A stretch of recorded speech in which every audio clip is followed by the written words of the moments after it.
All right, let's see if this one works any better. I've got it going. Hopefully somebody will be out there to see if this is going to buffer as bad or not. Um, let's see. You got me? Is it working better? Is it really buffering or anything? Does the picture look better than the other night?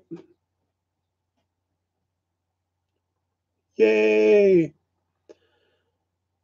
This new camera I just got is the C920 Pro HD webcam there. The Other Life, Mr. Ivan. Is that a pretty good one? Hey, single man. Starfish, starfish. Hey, how are you? 5x5 there. Okay. Is it a better picture than the other night, guys, or is it about the same? She Moved Mountains. Hey, girl, how are you?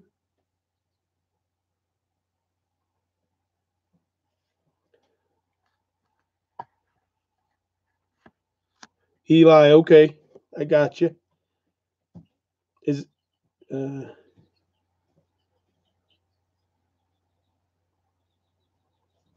about the same, Samson? All right. I don't know how to go through it. It's got very little instructions with this camera, so this is the one that we ended up going with. I got it from a buddy who runs the bargain hunt. It came back, so pretty neat. I just noticed that it comes up backwards on there. That's pretty crazy.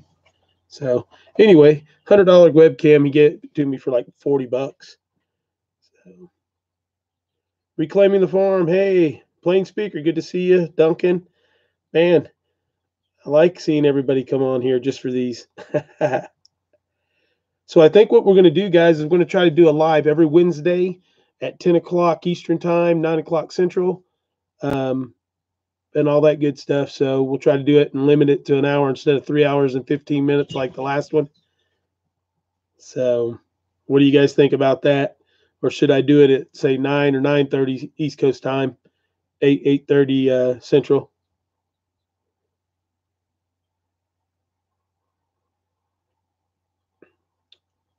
Everybody saying hello.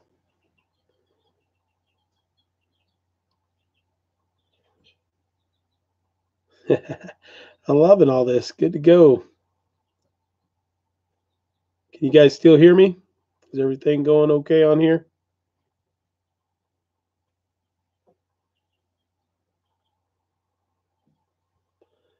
Okay, so you're saying 10 MIMS, 10 East Coast, 9 Central?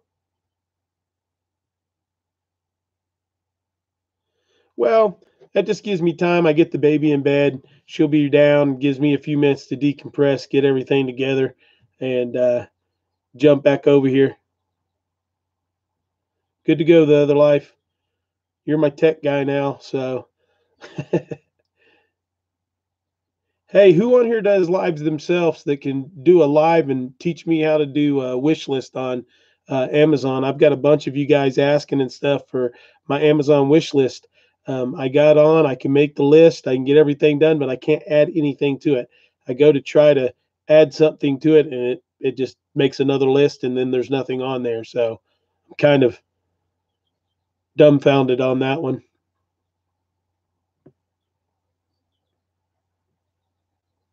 Using this camera is kind of crazy. I went straight into the camera box and pushed the go live instead of how I did it the other night, where I went through the actual analytics page and started the live.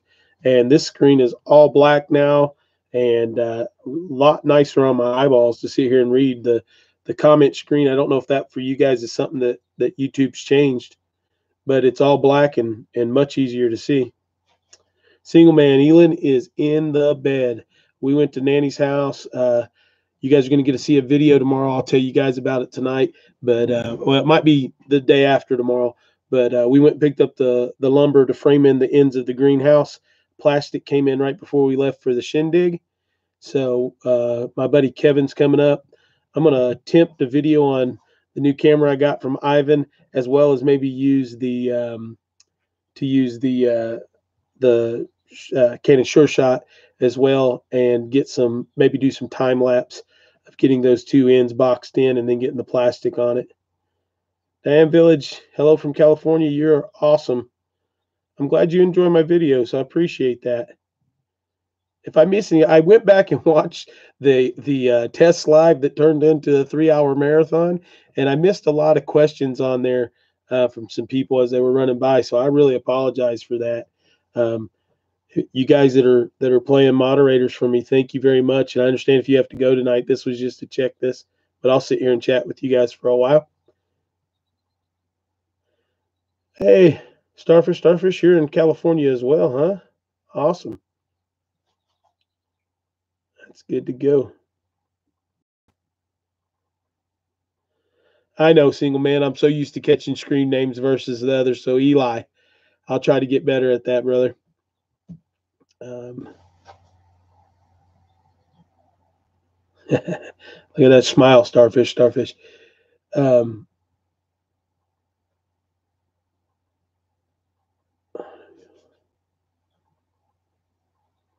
where's that plane speaker? Patriots conference. I don't know if I've heard of that one yet, so I'll have to get on there. I think we're going to head up and try to make it up to the Stivers seed swap and get up there. I'm going to take them a goat. I've got about a 3.5-month-old full-blooded La Mancha, full-blooded Kiko cross. I don't have any papers on him, but he's a beautiful, beautiful little Billy that I'm going to take up and give to those guys and let them have him on their farm. He's related to all my females, so I don't want to have him as a breeder here, but he's beautiful. He's got the little chickmunk ears like the machas, but he's solid, like a creamy white. He's a beautiful Billy. So I like that, single man.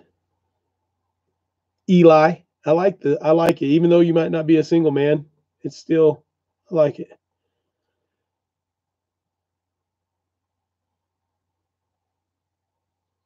Oh, the Appalachian Conference. Yeah, I'm gonna try to go to that. Yeah, thanks, Mims, for clarifying that for me. I'm a little behind the times. Uh, we ran around all day long today. My buddy called and said I've had him looking for me some webcams and a speaker and stuff to do lives. And I said it before I ever went live the other day, and he gave me a call and said this one was here. So we ran into town and picked it up. I couldn't pass it up at less than half the price. And then we went and got the lumber for the greenhouse, and we're going to put it together. Hey, I do have a question you guys can help me on. Let me grab something real quick. I need to ask your opinion.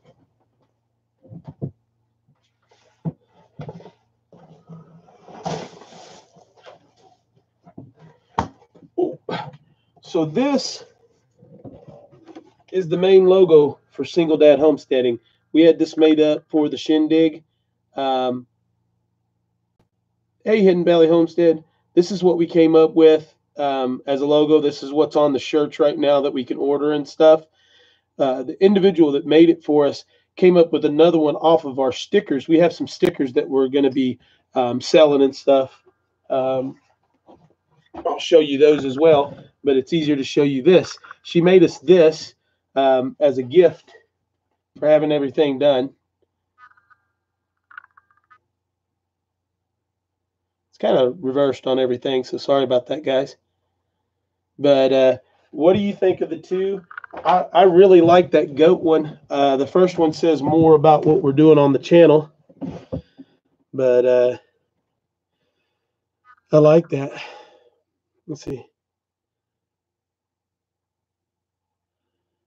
All right, I missed something unless I'm catching somebody else's chat. She's in East Tennessee, south of Knoxville, about 40 miles. Who is that, Mims? Is that the Appalachian deal? What date is that? Because that's not far from me at all. You like the second one with the goat starfish? You like the second one too, garden for cheap?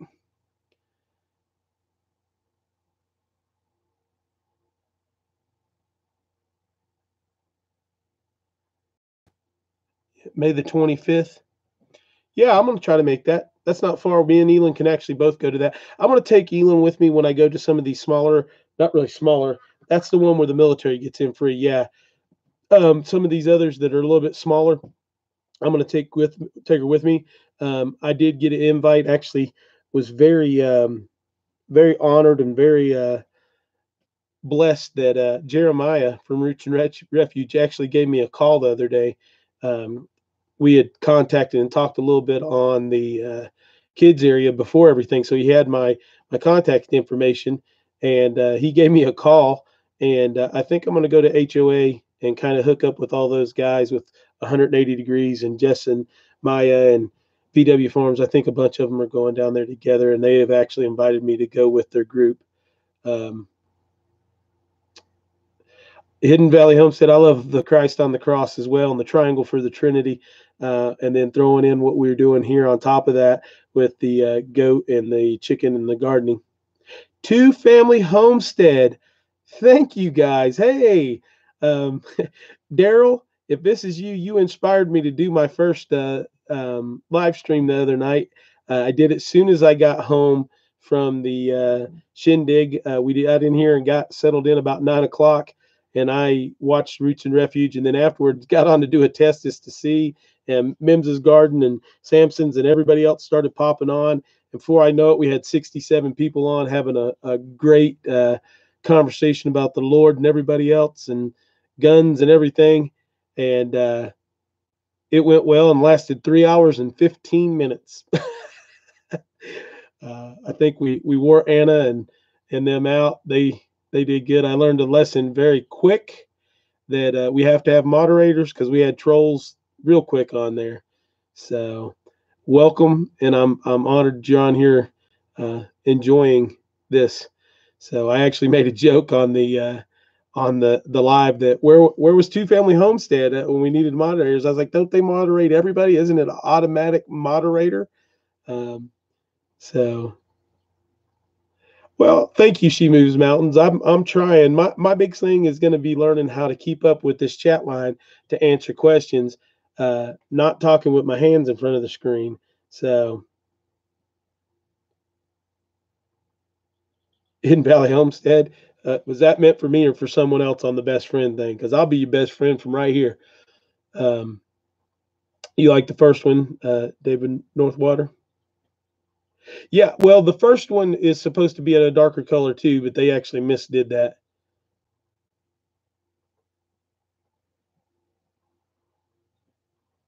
Gotcha. Okay, let's see. What does anybody have a topic they want to talk about? This is another one of those tests, but we'll fellowship for a while on here. I've got time if you guys do. Thanks, Debbie Moore. I actually enjoyed it. I was very tired. I drove in that 10 hours, got here, took care of the baby and did that stuff and was rolling, but the good Lord reached down and was patting me on the back that night trying to boost me up. So we got on here and shared, and man, we had some good conversations, I think.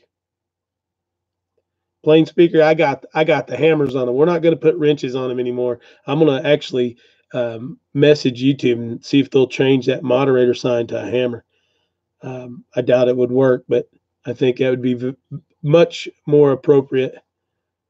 Reclaiming the farm. Hey, how are you? I just saw you on here, Hidden Valley.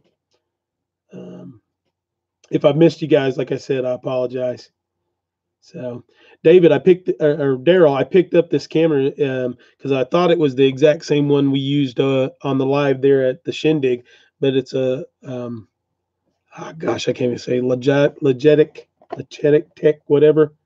I know it looks like it's coming up backwards on here, but anyway, it come up as a almost $100, like $9.99 camera, and my buddy got it for me for $40 at the bargain hunt. So if you guys have bargain hunts around you, I suggest go check them out. We've bought a lot of stuff here for the homestead. I actually ended up with a $600 tankless hot water heater that had never been used for $45. Hidden Valley Homestead. How did I get the name Single Dad Homesteading? Well, let's back up here because we've got some new people on here. I actually see some new people on here.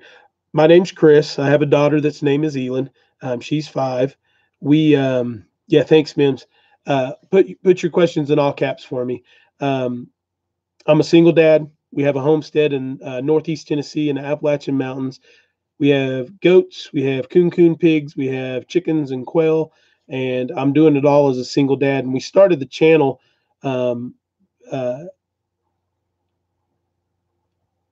okay, good to go, Daryl. Thanks for letting me know that.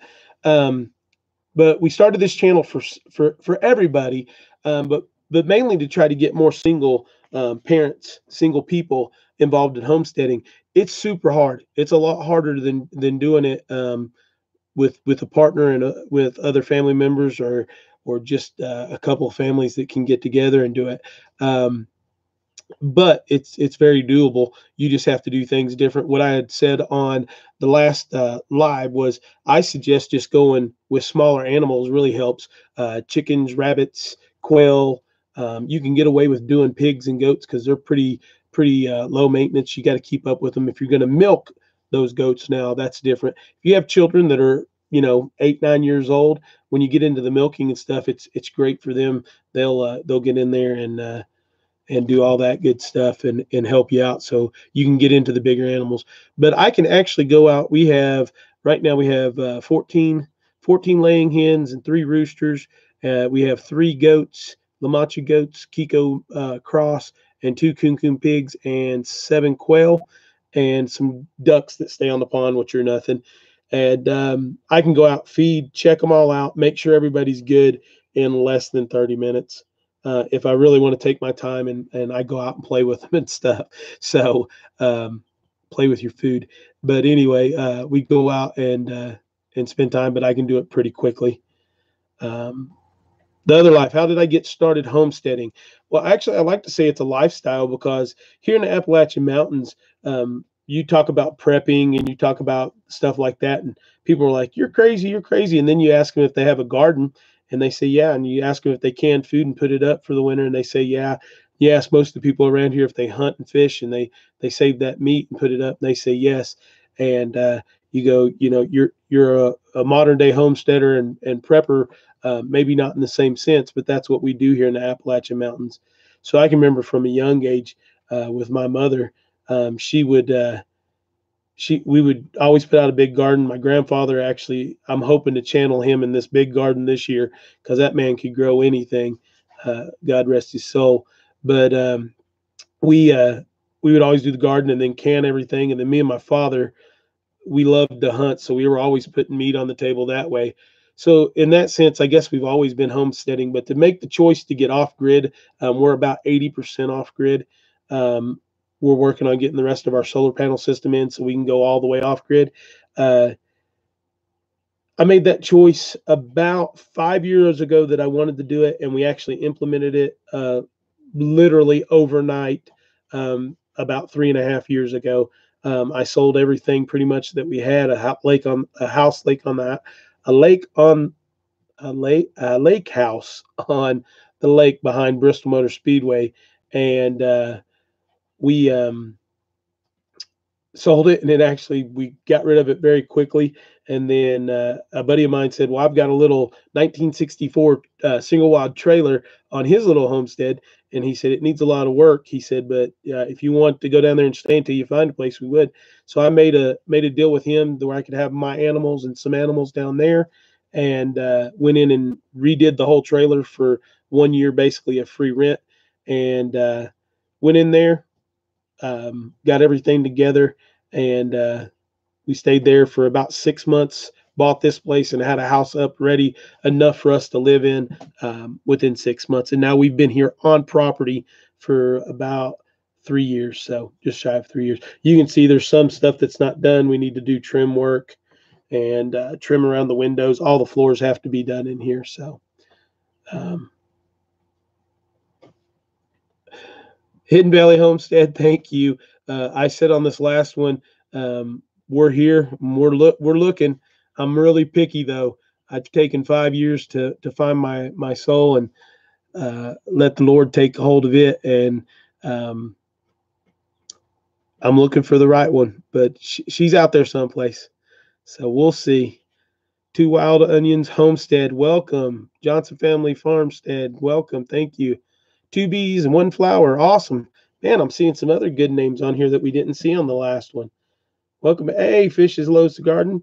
I always get that. The Fishes and Loaves Garden and Home with Mama Woods.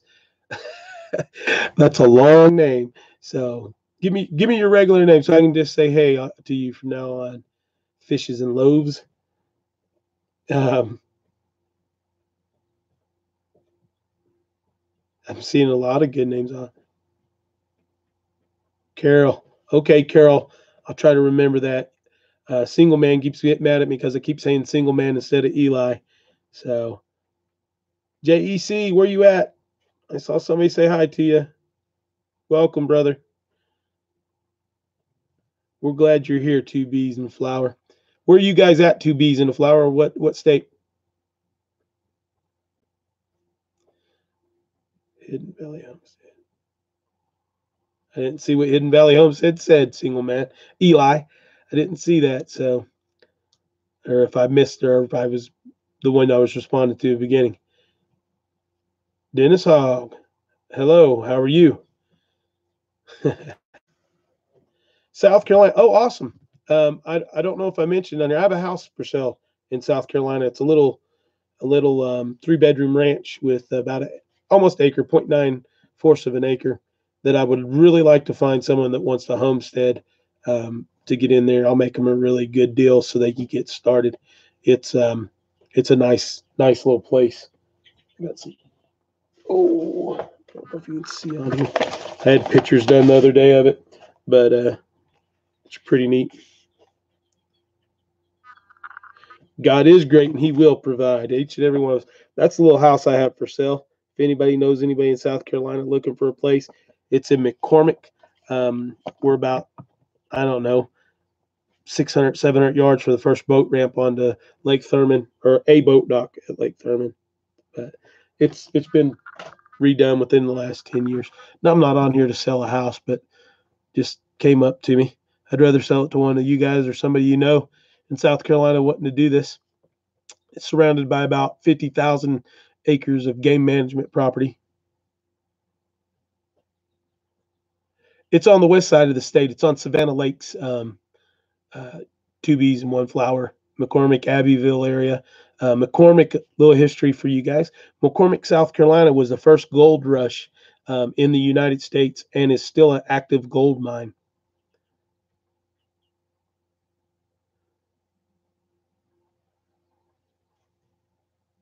Okay, JEC, and me. Okay, that's cool, brother. Understood. This wasn't supposed to go like that, so we're just kind of chilling out. Single dad. Did you do a YouTube video on it? I bet it would sell that way possibly.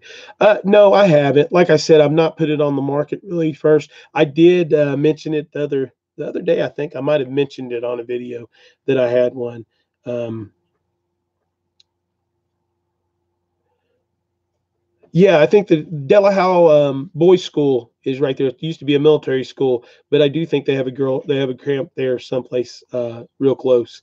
It's beautiful. The cool part about South Carolina, guys, and once again, I'm not trying to sell a house. The cool part about South Carolina, if anybody is looking to do a homestead, the other life. There you go, guys. That might be. You don't want to be in the humidity though. And didn't even think about that the other day. But you guys don't want to be in the humidity. You don't want to go to South Carolina. Um, they South Carolina on the Savannah Lakes, which is the lakes that are between South Carolina and Georgia, Augusta, Georgia area. Most of the South Carolina side, you cannot build homes on the lake. So all the lake is game management and public property, and makes for great hunting and fishing. They have several bass tournaments down there and stuff. So pretty cool.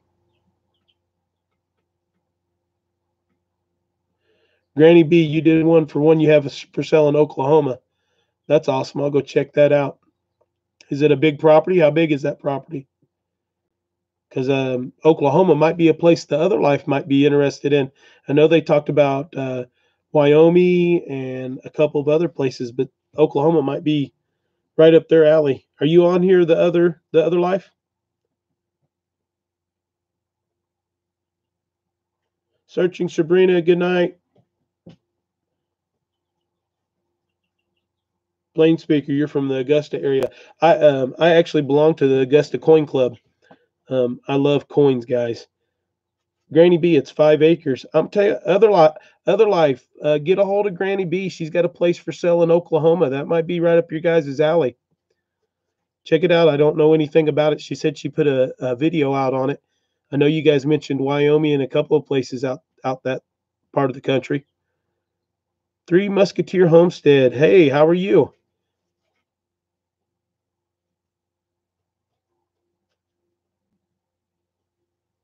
Oh, okay. The other life. That's cool. But it might be a starter homestead. If you guys don't know who the other life is, they're from Russia. I know I got that wrong. I'm just broadly stroking that there, Ivan. He is a tech wizard. He does a really good job with anything technical and is awesome. And they brought me a new camera, which I have out now because we actually did a video today with it. But this is the camera that is still on the tripod, but that they brought us. Um, I had posted a video uh, that about the shindig and the actual address and stuff, and they're cross country truckers, and him and his wife drive as a team, and they were going through Nashville and decided to jump on and come over this way. So it was quite crazy. They drove all the way down, and then he made me speechless. He gave me this camera. Samson Farms was there, and my face just kind of went. I didn't know what to say. I looked at Samson. I said, "Hey, what am I supposed to say?" So anyway, great guy. Check him out. Go check his channel out. He does some tech stuff and all that. They have a Russian channel and they have an English channel. So just know that when you look at it. No, Hidden Valley Homestead. I do not have a Facebook page. When we went off grid 3 years ago, I cut ties with everything. We had to get internet for homeschool purposes for Elin, and we watched some YouTube and stuff on there. She wanted to do a YouTube channel. She watches, like most of you that have young children, she watches Cookie Swirl C. I'm gonna give them a shout out. If you have young kids, all she does is do toy openings of these little bags. She opens them up, and then the woman plays with them, and she has, listen to this, 10 million subscribers. No, you didn't hear that wrong. 10 million subscribers. And Megan Daniels, hello from Utah. Hey, how are you? And anyway, she loves to watch her, so she's wanting to do a video. So we started this and started playing around with it. And it gave me something to do. I started enjoying it. I actually enjoyed making the videos. So that's where we're at. Atkins Family Homestead. Hey, hey, yeah, I'm telling you. I'm telling you. Megan, you caught it like everybody else. I bought a webcam today, and it was kind of crazy because all I was doing was once again coming on to test this webcam to see if it was any better than the other night. And but we are going to start doing a live at 10 Eastern, 9 Central every Wednesday.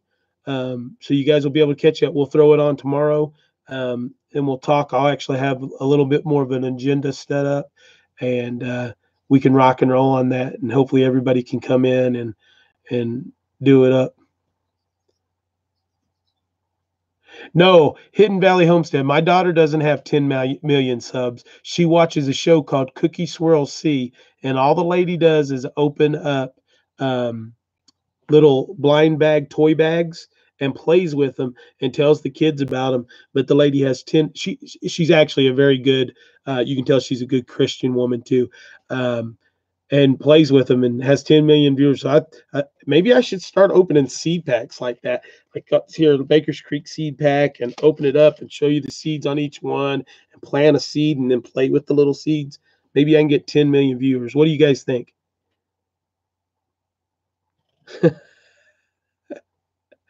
I'm telling you. Johnson Family Farmstead. Hey, how are you guys? Hope you're doing good. Katrina Shepard, hi. I'm trying to look over here and catch anybody that I've missed. Alicia Mary, hey, how are you? All right, so I'm going to tell you guys something that I found, and I hope I don't embarrass her if she comes on here or if she sees this. I don't think I will, but anyway, I watch your videos. I went on and watched some of Sabrina, searching for Sabrina's videos today. If you have videos, I come on and try. She Moves Mountains. I've been watching you forever. Um, I go on and try to watch videos of all you guys, and I try to dedicate about an hour and a half to 2 hours every day that I go in and try to watch videos of those that I want to watch, and then videos of people that I've not really gotten to see their content as much as they are. If I'm going to subscribe to you, I'm going to watch your channel. So I went on to the Busy Little House and I watched two of her videos, and I watched her introduction video, and I actually commented on the video. I said, "You did a great job. That's awesome." Yeah, I saw Sabrina left already, but I had commented on there. Great job on your video. Awesome. You're going to do great. She responded to me with a reply that, "Oh my God, Single Dad Homestead has commented on one of my videos, and all this." And I'm thinking to myself, girl, you've been doing it longer than I have. You're doing great. Uh, so it made me feel really good. That's why I bring it up. Um, but obviously, it helped her feel good. So Samson's Farm, the pizza. Me and Elon were going to watch that one today, and we didn't because my mom called and we had to go do some stuff. So uh, you watch them every day on your way to work, Three Musketeers. But we had to run out. But that one's on the list because I am a homemade pizza fan. We have a big 250-gallon um, uh, charcoal smoker that I smoke everything on, from trout to pork to deer meat, that I smoke stuff on. But we have a little 16 by 16 building at the end of our property that's going to become a one-bedroom um, little guest house over the next couple years once we get the house done. And Gmail Garden, hello, hello, good people, I love it. Um, but we're going to turn it in and put a 20-foot or a 14 feet by 20-foot pavilion on the back with a big pizza oven on the back of it. Um, so it's pretty cool. For those of you that haven't watched the How We Got Here video that I put out, um, I love deer jerky too, Katrina. Um, when I retired from the Air Marshal Service, I actually went to culinary school. My mom was a professional baker, and oh, what happened with Megan? I missed something.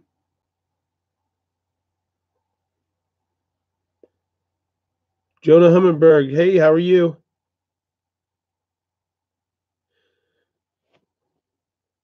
But so I got the cooking bug from her, and the only reason I went to culinary school was the simple fact that I love to cook.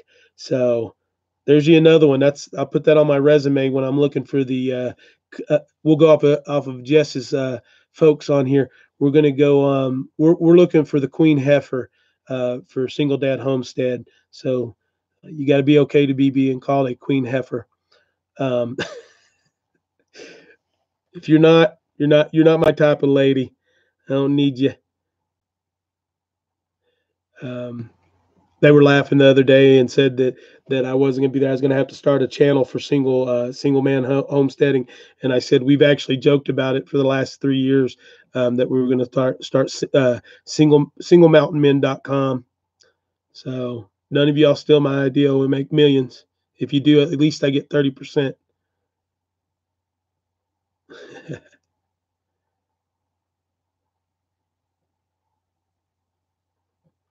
Let's see. I've got some in all caps and not.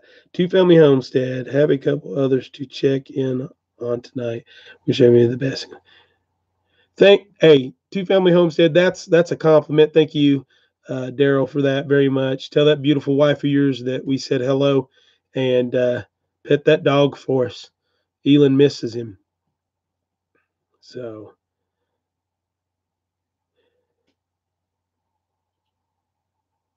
thanks, Hidden Valley Homestead. I appreciate that.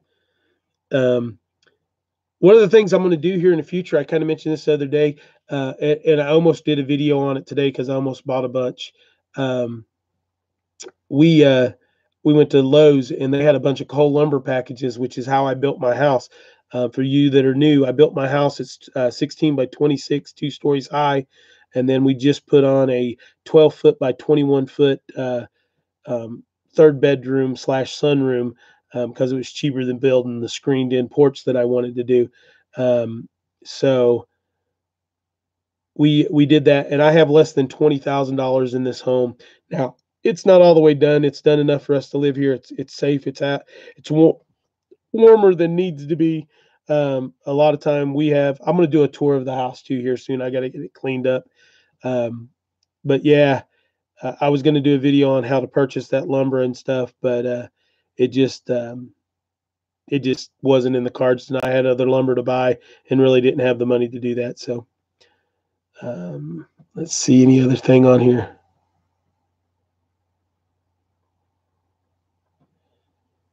Da, da, da. Everybody call single man Eli. His name is Eli. He's gonna get mad at us and not come back. We got to call single man is Eli, and I think he's not a single man anymore. Are you a single man?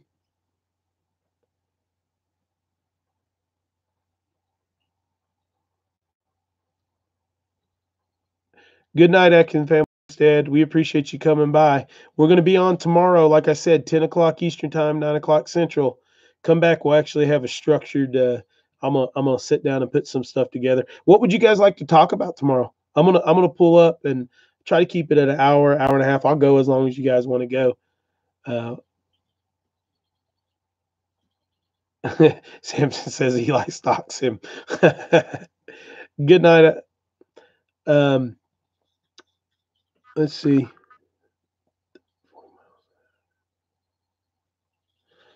Megan, that's some wind right there, girl. We get some bad wind coming off our mountain. We live in a valley, and the wind will come down through here. And when we first built the house, the first night we stayed here, we had a bad windstorm, and the house actually was rocking.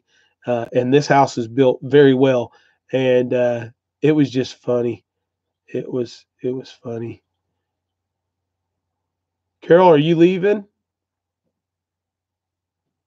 If you're leaving, I'm gonna say good night to you. If not, I keep looking over and I catch people saying good night, and I don't know if they're leaving or telling someone else good night.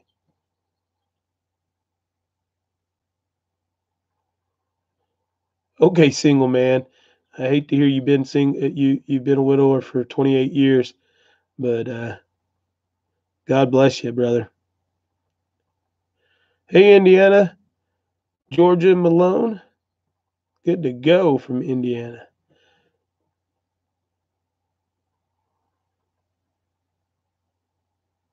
You see Eli more than you see Katie, and you see her everywhere. That's a good one. Nope, just got here. Good to go. So give me a couple of things, guys. Mims, what do you want to talk about tomorrow night? We'll ask our moderators. She moves mountains, Samson's farm. Give me each of you guys give me a topic. We'll kind of hit over tomorrow.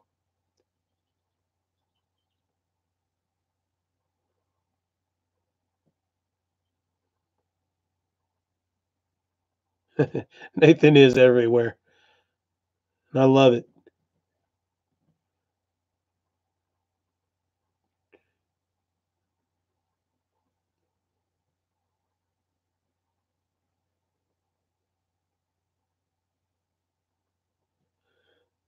Gmail garden, what have I got planted? I actually have all kinds of tomatoes just getting started. We're in a 6A, 6B up here on the mountain. Most of Tennessee, Mim says guns. I got you guns. We can do that. Maybe we'll do a live safety class, just the basics for some people that want to see that. That'd be a good one. Um, Politics and religion, plain speaker. Plain speaker, we got off on that one last time pretty good. Uh, how can we send you a personal message? Here, I'll give you my email address that's for public. PRIVETTHRIS 94 at gmail.com. And it is not in all caps, guys, but my computer's on all caps. So there you go. You can send me a message that way. Um,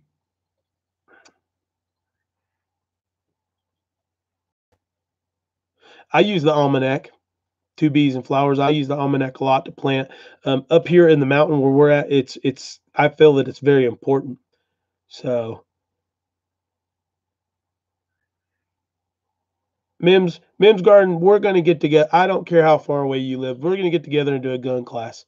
I'm coming to you, girl. Have the whole family ready, kids and all, grandma, grandpa, cousins. We'll work something out. I'll find my way in that neighborhood at some point in time, just for you.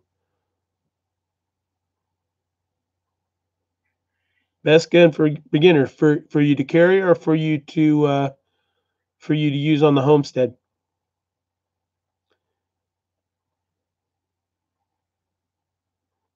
You're supposed to get 12 inches of snow. Grandma Sue happy. Good to see you, by the way. I just saw you pop on here. Oh man, I'll put in a prayer for you. I see. Let's see. Samsung. The whole homesteading thing is such a broad topic, but with a weekly show, it's always good to go. Week dates, completion talk, week videos, tease the next. I got you. We'll see what we got to go. Maybe that's what I'll do is make up a whole list um, and figure it out. Uh, so someone asked what all I have planted. I have Jess sent me the bunch of plants, and I planted the cauliflower off the back. I told you guys I got like 176 cauliflower plants. I got broccoli that's ready to go in the ground. I've got 6 different tomatoes that are ready to go in the ground right now, and I think I'm going to go ahead and do that. It looks like everybody wants gun safety, so we're going to do some gun safety, and we're going to orient it toward the individuals that don't like guns. So if you know someone that doesn't like guns, see if you can get them to come on here. Georgia Malone, I do homeschool Elon. We are here. We use the easy peasy homeschool plan, and I love ABC Mouse. I think ABC Mouse does just about as much as any other homeschool program does for the preschool, kindergarten, first, second, third grade. They are awesome. Hidden Valley Homesteading, Smith and Wesson. Did I miss Mims's answer to me? Were you at Mims? I missed you there, dude. Are you looking for Carrie or are you looking for the homestead? Answer that for me again. I'm sorry. And he was talking about the Smith and Wesson there. Doo doo doo doo doo.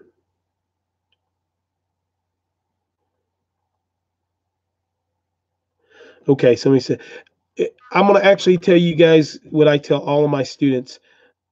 Um, I don't like little handguns. If you don't know how to use a gun, I carry a very small handgun. But if you're someone that doesn't use a handgun or fire a weapon a lot of times, small 380s, these compact 9 millimeters and 40s and stuff, this is a North American Arms um, 22 Magnum. So that's what I carry. 22 Magnum is a very sufficient caliber to take care of most anything that you have around. But the 380 is real poppy in your hand, so a lot of ladies don't like to carry it. My suggestion, if you're a lady and going to carry, I would get me a 357 revolver, and that sounds huge, but you can shoot a 38 or 38 special plus P in a 357 revolver, and you really don't have any sting or anything to your hand. So somebody got Miss Butterworth for me. Okay, didn't see it. Okay, so that's where I would go, a smaller, but I'll go into more detail on that tomorrow. I'm not going to give everything right now. Oh, okay. Well, I saw your answer, Anna, from about something else, and I wasn't sure if I missed what you had said. Oh my, it looks like a small. It is a very small gun, but I have very large guns too. But that's the gun I carry all the time because you don't even know I'm carrying it. I carry it in my pocket. I am going to show that again. G Mamaw's Garden, a 38 revolver for someone that doesn't shoot a lot is awesome. I got handguns, 9 millimeter. Come on, Ivan. You're the Russian in the group. We know you got a 7.62 but 39. Be quiet. Shh. You can't talk guns no more. We already knew that. Yeah, this is by Red. This holster is by Red Thorn, who's a good buddy of mine. His name is Ken Dykes. He's amazing leathersmith, a guns. He's a smith of everything. But he handmade this for me, especially for this weapon. Um, and it stays in my pocket. It fits in just like this, so you never know that this gun is in my pocket. So when you ask me for my money, I'm going to give it to you. Followed up by 22 caliber lead. But so anyway, I would prefer a sawed-off shotgun. Fishes and loaves. I'm going to tell you what, you would not prefer a sawed-off shotgun. Not a good choice. I got a buddy who had one done, that legally done and licensed. He first time he shot it, it came back and split him all the way from his hairline down. So, but yeah, man. Gmal's garden, they do feel good in your hand when you do that.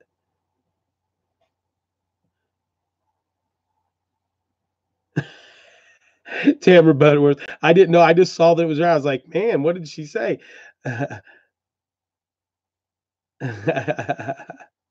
Great. I'm glad you. I don't know what you asked. You can put it up. I don't care. Ask me whatever you want. Yeah, Megan, it does remind me of Men in Black too. I saw that, but I'm gonna tell you, I'm a 22 caliber fan. Not necessarily for carrying, but on the homestead and stuff. The 22 Magnum um, in a rifle is very effective and lethal on any animal that you have on the farm. You can do. Uh, Someone stole your page. But for the revolver, it's a very effective firearm to carry for self defense and very easy to hide. I suggest it for a lot of ladies that work out and like to run and stuff. You can put it in a sports bra with a little piece of Velcro, and it hooks up. It might knock your socks off, Carol. So, anybody that doesn't like guns, please don't run away. Don't run away when we have these conversations. A lot of us do like them. I love firearms. I'm an NRA instructor for the people that are new. Um, I'm also a retired federal law enforcement officer, so I do have some credibility when it comes to talking about them. But most of my gun classes and gun safety stuff is oriented toward people that literally hate guns. And the reason for that is, and I'll do this because I'll probably do it on every video. Um, I actually aim it toward people that don't like guns, so that if they find themselves in a situation where their child's got a firearm somehow or something like that, that they know how to safely and calmly retrieve that weapon, make it safe, and then address the individual that left the loaded weapon out for them. So there you go. All right, let's see here. What animals have you had problems with on your homestead? The only animals that I've had, Dennis, that I've had problems on the homestead with is I've had one goat die, but I think she gave birth, and it was probably 8 or 9, well, probably longer than that, probably 3 or 4 months after birth, because it's just been here recently. She died. So um, Hidden Valley Homestead, I'll see you later, girl, boy, whoever this was that's on here. We'll see you tomorrow, hopefully. Um, but and I'm missing because I'm trying to talk to. Um, but that I had problem with them. I'm gonna sell my coon pigs, but it's not because I'm having a problem with the pigs. It's because I don't have sufficient paddock size with the goats to rotate them off. And we got so much rain here on the mountain. I think it was like 50 something inches of rain on the mountain. So it just coon pigs, if you don't know about them, they don't root. So you don't get a lot of. They'll make a walla because all pigs like the walla, but it's it's one of those situations where they've just their hoofs have tore up everything, and it's craziness. Um, so they are full-blooded coon pigs. I do not have papers, and the reason I know they're full-blooded and I don't have papers is because it was actually a friend of mine that runs an animal auction.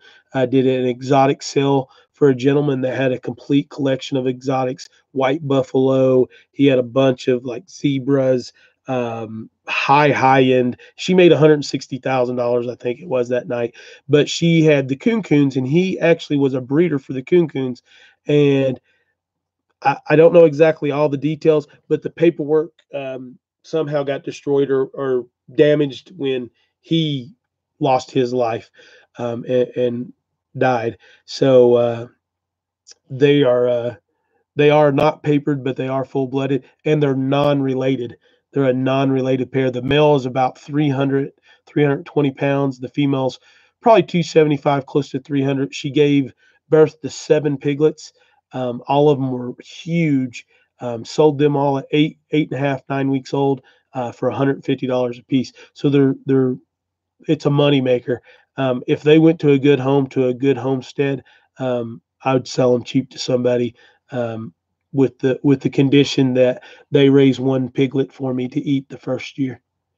That would be awesome. They're a sweet meat. They are a meat pig, but they're not as big. Mine are about as big as they'll get, and mine are white and black. So y'all hit the thumbs up. Okay, hit the thumbs up for me, guys. Let's see. We got some concealed weapon license going on still. Are you saying you don't even know what they are? To me, Carol, if you are, coon pigs they're a shorter, stouter pig that were handled by the Aboriginals that almost went extinct, and they are very docile. They're like a dog. My male will come up and lay on your legs, and once you rub his belly, they're so awesome. So, if that was meant to me. Samson Farms, if somebody wanted them that was a homesteader that was here, that was close enough to be able to get them, I'll take $500 for the pair, and they're every bit worth 1,500. And I would want one. I want one sow raised for food for me to eat on the farm. That would be the deal. Heritage pigs are amazing, Gmail Gardens. They are. The coons are amazing. I love them. I really do. I did not. I bought these two. This breeding pair. I mean, I got an amazing deal on it, on them, and I got them when they were about 8, 9 weeks old, and they've been raised together, and they are just really, really good animals. They're good with the kids. My daughter can walk in and play with them. Yeah, they'd probably freak out, Carol. They probably would. Well, it'd be worth that $8 drive just to come see me, Nathan. So let me see if I can catch up here and read here.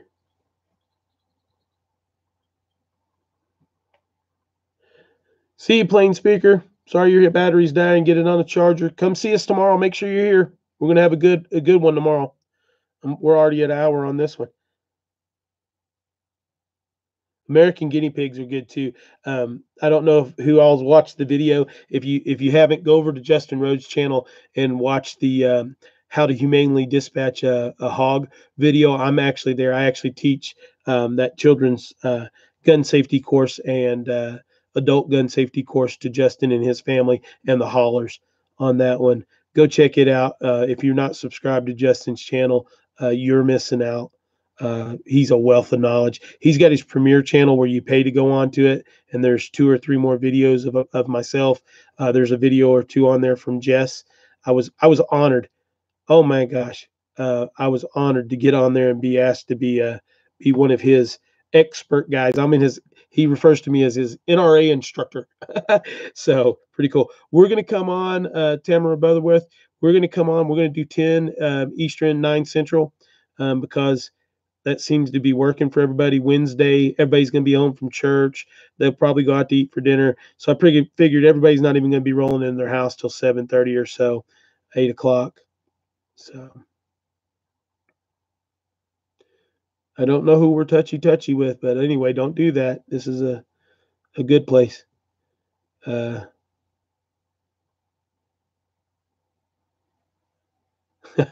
a mini horse and call it a Great Dane. Great Dane. Yeah. They my daughter wants horses, but that's the one animal we won't have on our homestead. I told her I would buy her as many horses as she wants when she's adult and has her own place. So now she's going to have a horse farm, and she wants Homestead in the Highlands. She wants the little black goat that was just had by them. Life with Linda. How are you? I just saw you get on here. Touche, touche. I got you.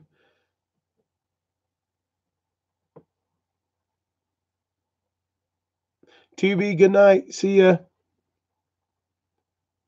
I just happened to glance over and see that where I said touchy, touchy. Um, I am starting slow on my butchering journey. Did my Thanksgiving turkey the past year. Now I have 40 meat chickens, eventually pigs and beef after I get comfortable with small stuff first. Megan Daniels, have you ever hunted? Are you willing to do that? I caught the touche touche now. Um, and I asked that question about hunting. A lot of people don't like that, but if I'm going to tell you what, Megan, where are you located at? Um, Hunting is an amazing way to learn all those skills from butchering to dispatching a animal and everything. Utah, girl, you need to find somebody that hunts. You got some great hunting out there. Go get on that because you don't have to have any pasture. You don't have to have any pens. You don't have to have any food. And you're getting, I mean, Utah, you're going to have a lot of corn and stuff, GMO corn and stuff that they're eating. But man, I'm telling you, it's there. Gmall's garden, why can't you hunt? You can walk out and sit beside a tree in a lawn chair. You got a 38. We'll get you on something else. But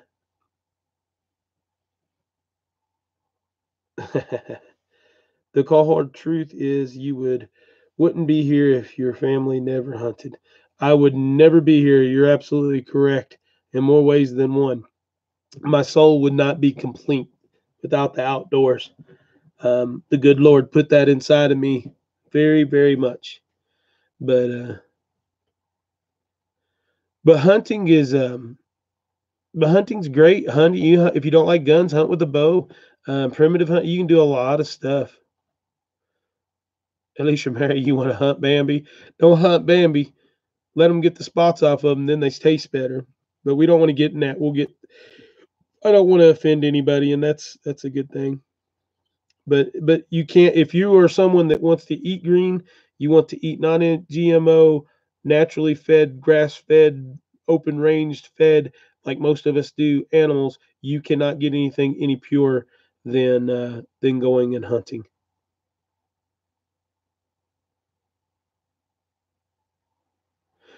Bambi's mom tastes good, Miss Butterworth. Uh, Bucks when they get after they get a couple years old tend to get a little gamey. But see, I don't keep any of my meat in a freezer. I jar every piece of it. Those will be videos that'll come out next year. We didn't really get to do that much.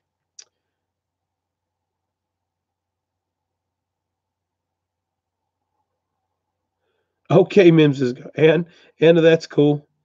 I will. I'll check it tomorrow and get everything good to go. If my moderators need to get off here, get off here. Tell me and get off here, and we'll end this thing. But I'll keep talking for a while. Ivan from Other Life. You guys read that one. Vegetarian is a Native American word for bad hunter. I love it.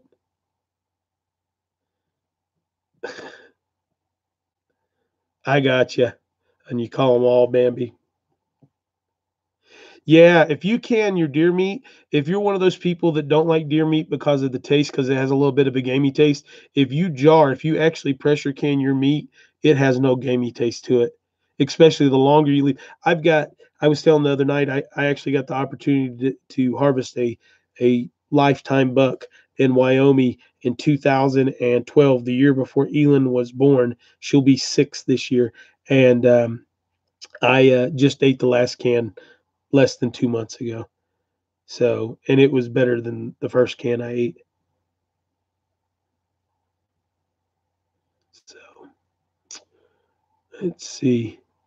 So it looks like tomorrow's video is going to be on gun safety and stuff. So we'll make sure that's on there. I think the way I'm going to try to set up the videos is we'll get on. I'll give everybody time here. We'll chit chat for 10 minutes or so and just have some fun and ask silly questions or serious questions or whatever you guys want, so that I can try to get ideas for the next couple of weeks. And then we'll get into the actual content of what we're talking about for the night. Tomorrow's will be gun safety and cleaning and stuff. We'll go through that. I'll probably use a pistol to demonstrate everything in, but it'll relate back and forth to rifles, um, just because it'll be easier to manipulate in front of the camera. Um, and then we'll take another 20 or 30 minutes and talk and chit chat afterward, some more on whatever questions you want. We can look at the daily politic or whatever's going on, and talk about it some, because I think that's important. And obviously, scattered throughout all that's going to be some good old Jesus talk. We'll talk about that, so all the way through it. So it's pretty cool. I think we got up to 50 again tonight on here, so that's cool. Samson's Farm, you just got 350 subs. I thought you were higher than that, Bubba. That's not what I wanted to do. Okay. I almost ended the stream and didn't mean to. Gmail, I love Jesus too. We ain't gotten into too much of a good old Jesus one.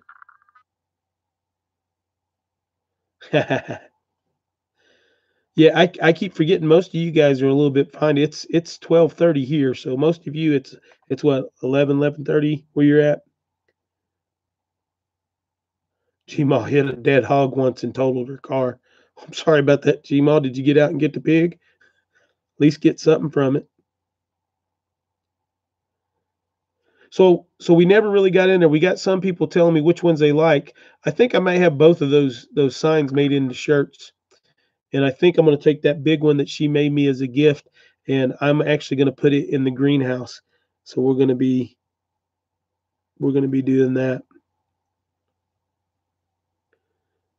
Euro Vilgas 937 in Cali. Well, man, you're early still, brother. You got hours to spend with me. Yeah. Georgia Malone. Yeah, you're here with me. Same time zone.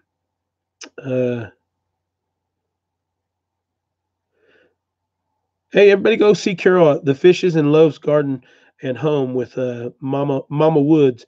Go over there and check her out. I actually went over there and checked her out today. I'll come back and give you some more viewing too. I'll put you on my list tomorrow, to get through some stuff. You're on it anyway. I just think I had you on for a day or two.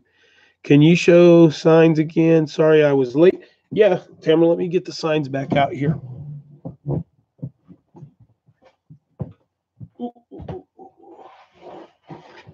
This is the sign that Tamara, that Miss Butterworth, that we went with for the shindig. It says pretty much everything about us. You got the chicken, the goat, the water can, the crucifix, the triangle for the Trinity, and then just says our name and stuff. It should be in black, but they messed up. That's why she made me the other one as a gift.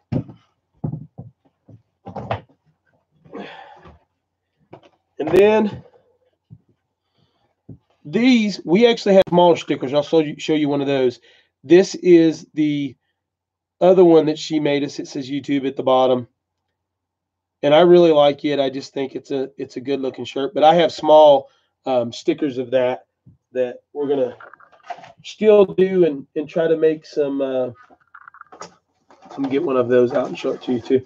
Make some money for some more camera stuff and just stuff for the vlog. So, but here is the. I don't know if it'll. Ooh. But that is the sticker. It's more for your car or something slick. I tried to put one on my computer. It didn't come out too good. So let's see. You didn't miss anything, Single Man or Eli. We just were showing the signs again. Miss Butterworth asked to see that. I'm going to go back up here and see what I missed. Da-da-da-da-da.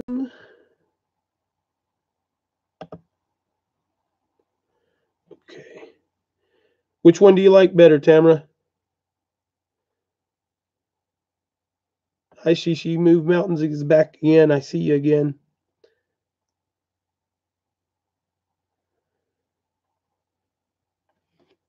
That's cool. Gmal's Garden. I thought that was one of my funnest things to do. Chris, now that you've hit over 1,000 subs, are you getting closer to your view time requirement? Megan, with the lives, I think it'll go pretty quick to get there now that I'm getting to do that. That's one of the things that Daryl had told me, if I could get on here and do that. I'll get to the tattoo question in a minute. Repost it in a second if it goes by for me. The I think I'm sitting right now at 1,148 hours of view time. So I've got to get to that 4,000 mark. It has, and here's the thing that people don't realize: it has to sustain 4,000 hours of viewing time for a 12-month period. So if you have a bad month where it goes down, you may hit a point where you're not doing what you need to do. But I think we're going to be okay. We got to remember, guys, we started in January. January the 1st is when we put out our first video and started going through. I've been very fortunate, because of the training and the skills that I have, to be invited by some very large groups to participate in there. Jess blessed us at Roots and Refuge by giving us that shout out. And then we won that seed package from her. And that brought up a bunch of questions, people asking questions. And once I started answering the questions and telling them about ourselves, they started going watching the videos, and it was pretty awesome. So let me see here. I'm going to go back to this tattoo question. I saw a tattoo question. Let me see.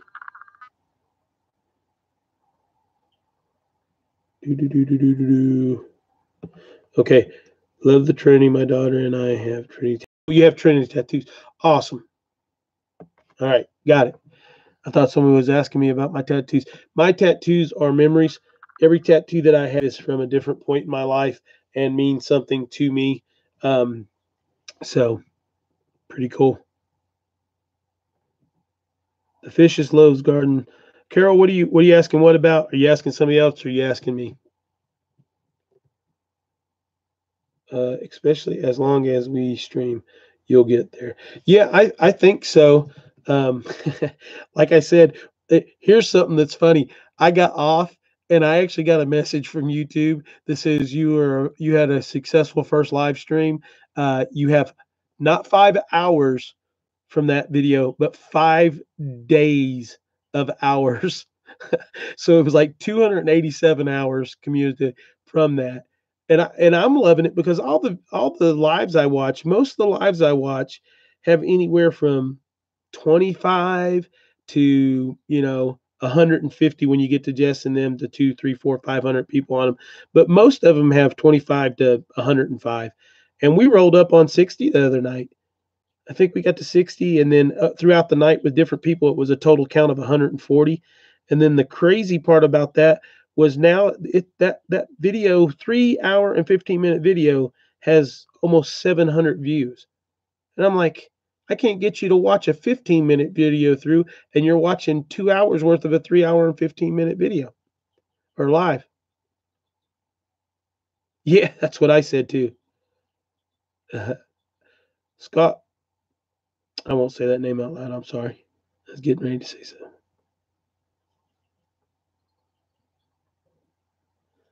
Megan, did you just send me an email? Because I think I got one. Hey, thanks, Life for Linda. I think you're still on here too. Um, but yeah, so it's pretty cool to see that. Guys, if you have questions, put it in all caps. It catches my eye quicker. I'm looking in through here. Thanks, Megan. I'll get on there and read up on it and see what you sent me here after a while. So, but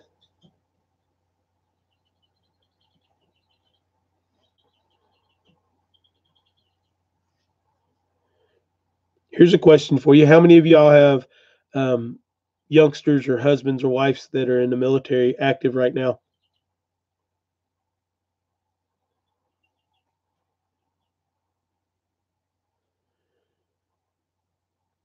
She moved mountains. She needs to be at like 5,000 easy on a daily basis.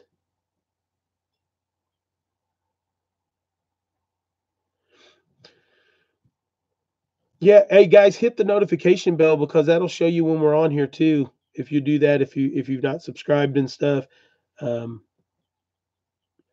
Miss Butterworth, tell her thank you for her service, please. Yeah, I know, Nathan. We both are old. We're getting old, old. You're not as old as I am, but I'm real old. Um, I feel real old some days, and then feel real young others. It's kind of crazy. Rhonda McAllister, I'm going to show you something. I'm going to walk over here to my refrigerator, and I'm going to give you guys the heads up. Okay, so here it comes. Hold on.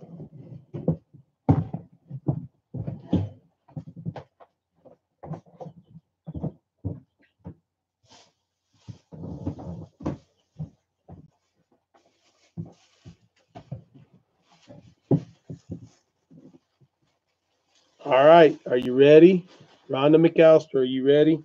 I don't know if you'll even know what this is, but I'm going tomorrow evening and the next day to get some of these. My father did this today.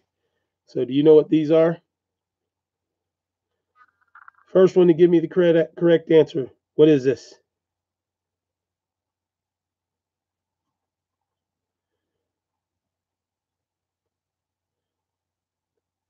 Hey, Duncan gets it. Those are ramps, wild ramps. And they are, my dad picked those today. And I asked him when he went to his patch and picked ramps to pick me a good handful with root. And I'm actually going to plant those. I'll cut the greens down about halfway and use those in fried potatoes. And then the actual ramps, I'm gonna I'm gonna take and bury and hopefully get a patch done. I've got a really nice little hill that they'll go on. Grandma Sue Happy, that's I have not heard Lily of the Valley in a long time, but that's what we call them ramps too. What's a ramp? A ramp is a cross between a wild onion, a leek, and garlic. They are very strong. You eat them and you stink for a week, but man, they're good. Any good, respectable country woman, mountain woman, um, thinks it's like brute cologne. It's pretty good stuff. Mimsy, Hannah says she bombed the question. Uh, they are awesome.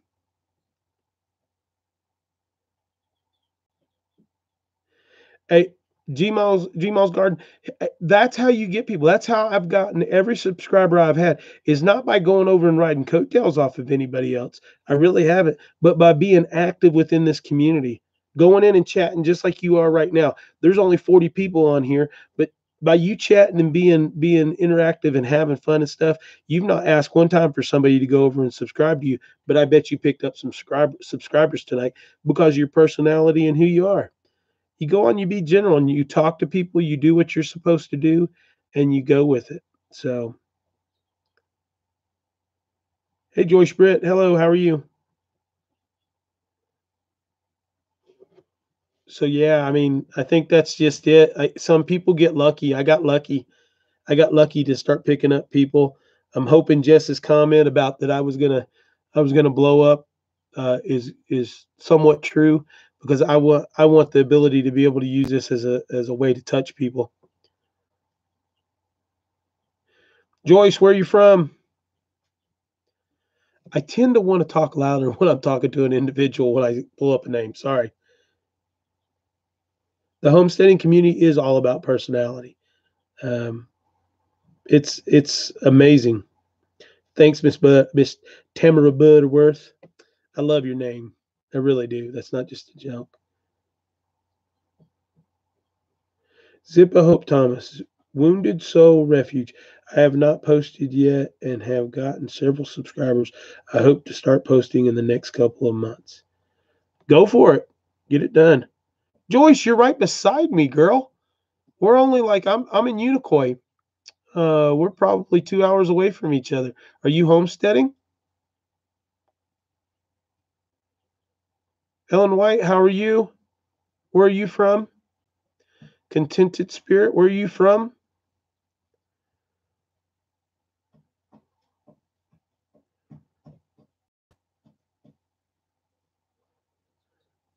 Mims's Garden. You didn't start because of Elon, did you? You're like gonna make me cry in a second here on a live stream. You're just pulling my leg.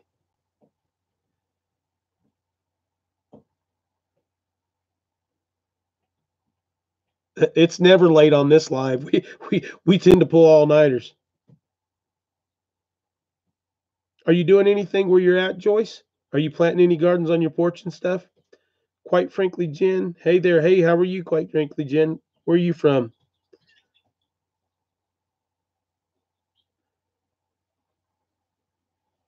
I'm gonna cry, Anna. Don't make me do that. I'm a big old burly guy. Everybody's supposed to be scared of and think I'm crazy.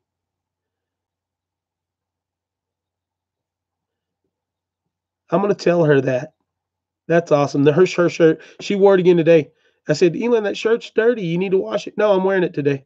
So she wore a shirt all day today, and the video is still coming. I've just not gotten the opportunity to upload it. I can live stream with you guys, but I can't upload a video that doesn't take 5 hours to do. Um,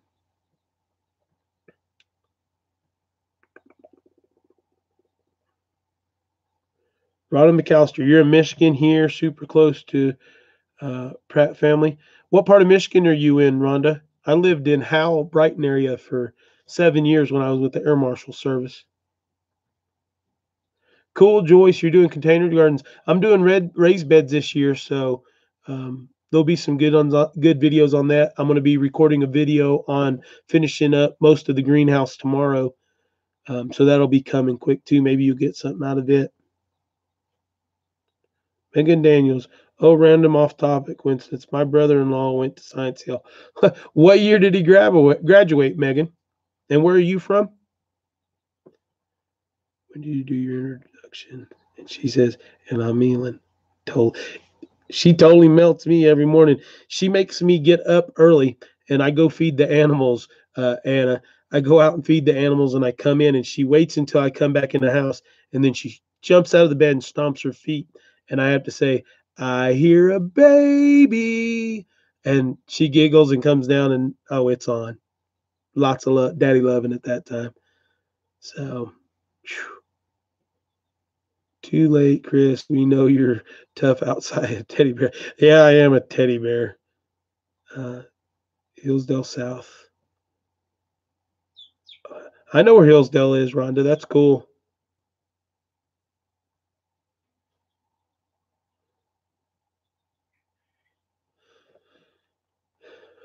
I'm trying to think if my little sister who passed away is 3 years younger than me, so she'd have still been early 90s or late 90s. But if I knew his name, I might know some people if he's had family in this area. Megan. Yeah, she moved mountain. She's just too good. Honest, she's just awesome.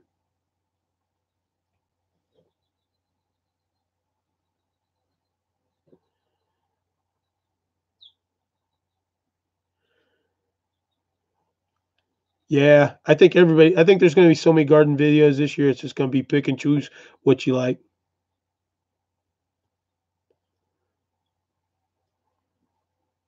I'm sure she would, Carol.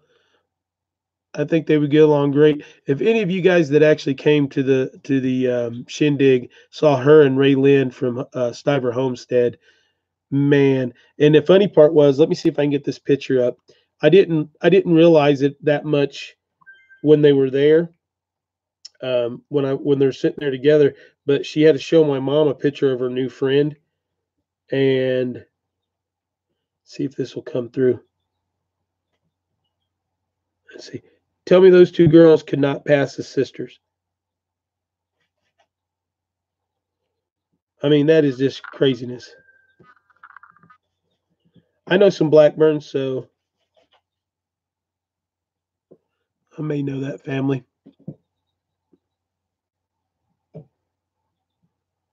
Oh, cool. Are you on South Carolina side or Georgia side from Augusta, Ellen?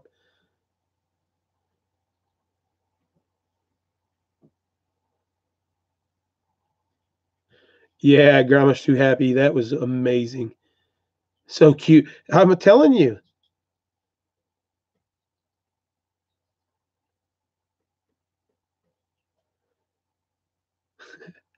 you need to get off here, Anna, and do your videos. Uh,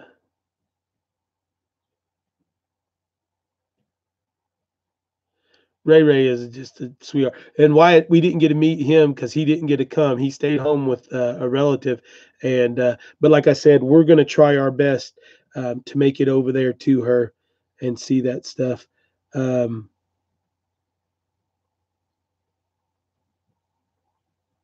Ma, G Miles Garden, please pray for us a good queen heifer to come on by. We would love to meet them. I think we might meet one through this community. I'm telling you,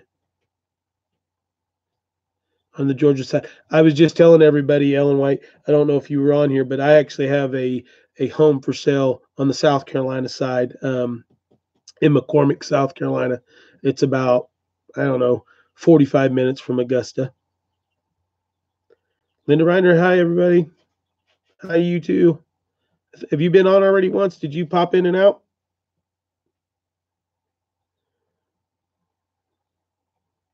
I was gonna have a shirt made to bring to the shindig, in countering the heifer shirts that Roots and Refuge had, but I couldn't find a good Christian man way to put it on the shirt where it wouldn't sound very rude for any child to wear. It wouldn't have been rude in my mind, but it would have been rude for everybody else.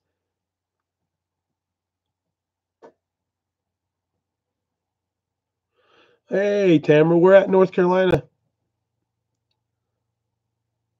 Panama City's a fun place to go play.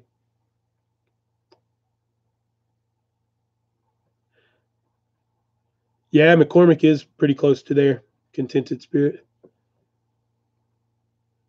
Uh, they actually uh, they actually posted a video, and I haven't got to watch it yet. And it says, "Are we home yet?" for the table full of the woods a little while ago. So I don't know if they've made it home or not yet. I've not seen it.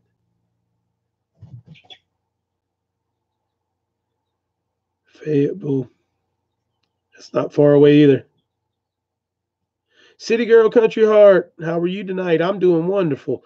This was another test. I bought a new webcam to get on here and see and put it on, and we're an hour and 30 minutes into this thing, or hour and 22 minutes into it, because we love it. Heifers and high heels. I like that.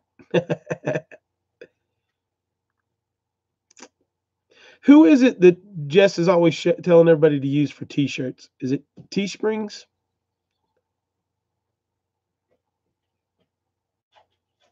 Rhonda McAllister, I was actually on this, and I meant to do it earlier.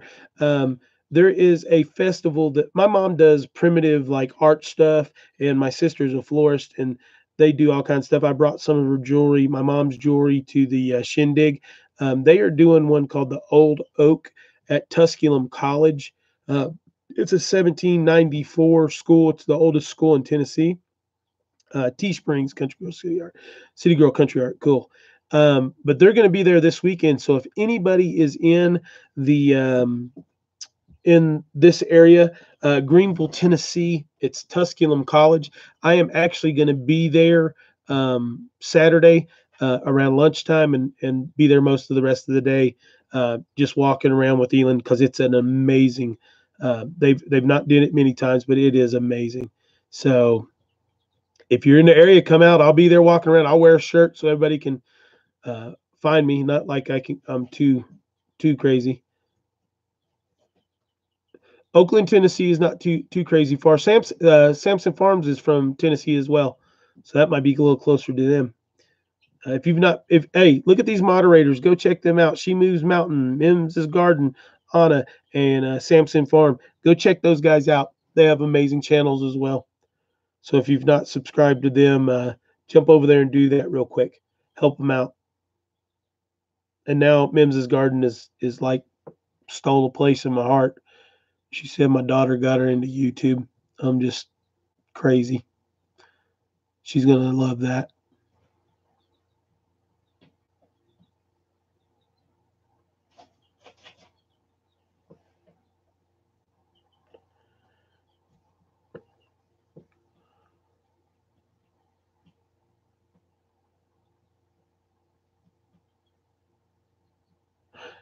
G Mammo's Garden. What do you mean from that?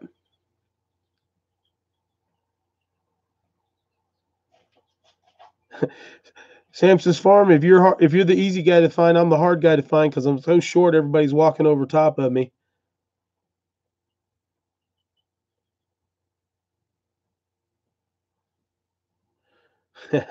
Carol, we would love to have you in Tennessee, but we don't want you to turn blue.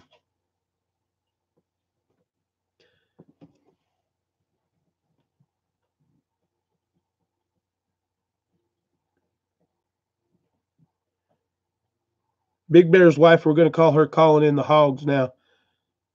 She had to do the hog call at the shindig. If you guys haven't seen that video, that's a good family. Those are good folks. They crack. He's a Marine as well. Myself, him. Gosh, there was a ton of Marines at the shindig, which was very cool too.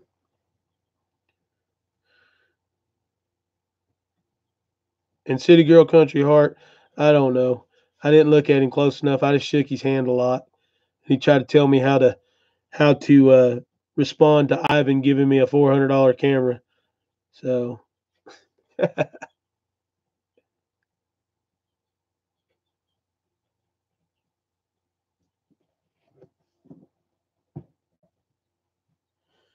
Big Bear's 35 minutes from you guys. City Girl Country Heart.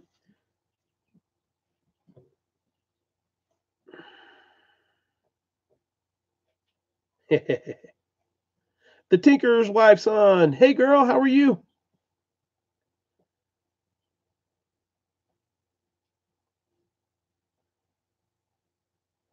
Man, I think there's still shindig videos rolling out. I think I pulled it up. I put 2009. Whoa, I got the camera going crazy. 2009 shindig, Arkansas in my search bar. And I think it was like almost 4 pages of videos just from there. Tinker's wife, taxes are done. Has everybody gotten their taxes done? Uh,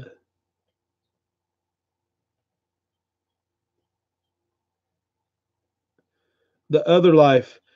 You're killing me, Ivan. You're killing me. I'm gonna have you guys up at some point. I've got to get a couple of things done here on the homestead before I can really host anybody for a week or so. But you guys are gonna get up here and stay and have a good time. Not to work either. We'll go fishing and have a good time. Um,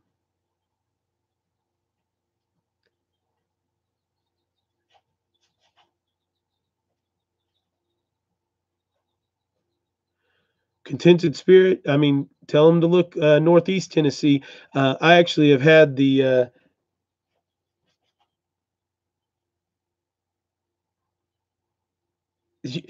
Carol, you're about right on that one.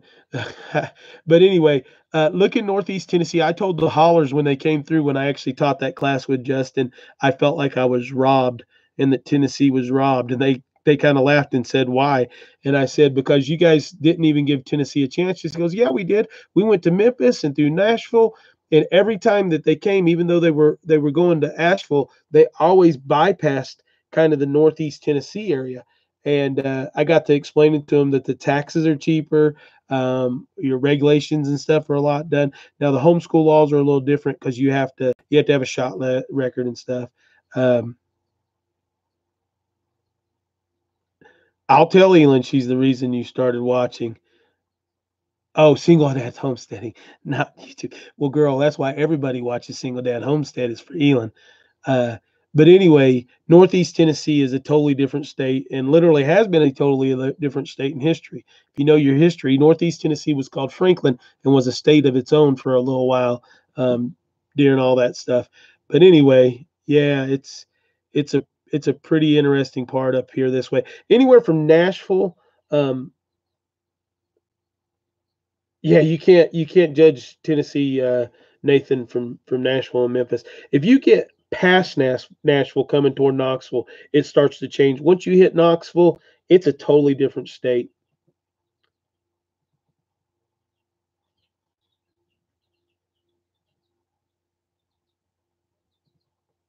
I've seen Patriot Nurse before. Valor Ridge, I have not seen Contented Spirit, but and you can buy property in Northeast Tennessee. Um, if you go mountain land, which you're not going to get much gardening, and you might be able to use goats and sheep for, you know, $800 an acre. If you want agricultural land, if you buy it in bulk, 40 acres or more, you can still buy it for a couple $1,000s an acre. If you're looking for a smaller piece of property, a couple of acres, you're probably going to pay 15 to $35,000 an acre for property. But yeah, so pretty neat.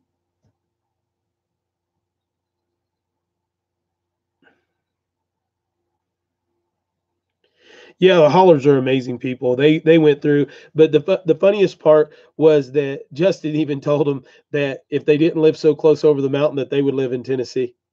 So I was like, "See, guys, he's even telling you."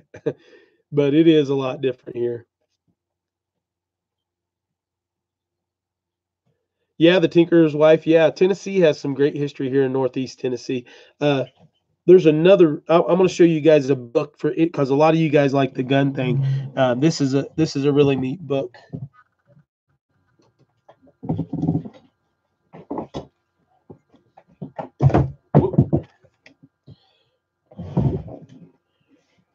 This is ooh, a little out of focus. This is a book my buddy John Rice Irwin wrote, and my family's in it. It's the see if I can get that to work. The guns and gunsmithing tools of the Southern Appalachians, and it's Kentucky, Tennessee, Virginia, and it's about all the original gunsmiths that were here. I'm missing some here. Okay, nobody's putting anything in caps, so I'm taking it that it's not me. Yeah, and I'm going to be part of that group. I think we're going up to Ethan's house first and getting some stuff done, and then we're going to start traveling around and do some stuff. Um, but anyway, let me see if I can find that page again, and I'll show you. I'm a history buff, so this this is my great grandparents and their sisters and different individuals there and there, and they were gunsmiths just not 20 miles away from me um, by drive and 5 miles by the crow flying. So just a lot of cool stuff in there. Great book. Does a lot of Black Power, Kentucky long gun um, information in there.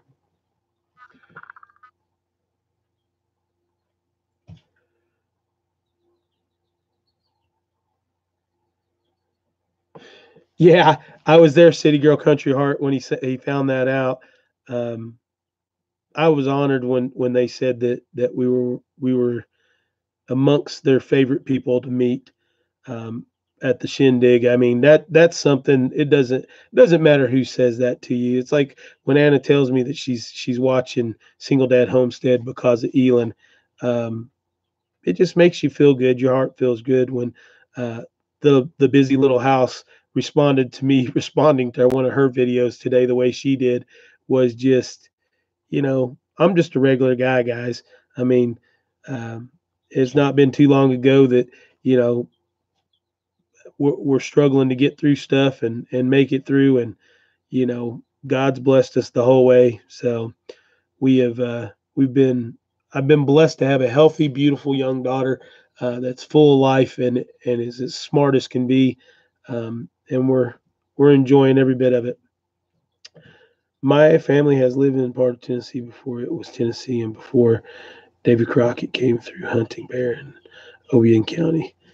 That's cool. Samson Farm.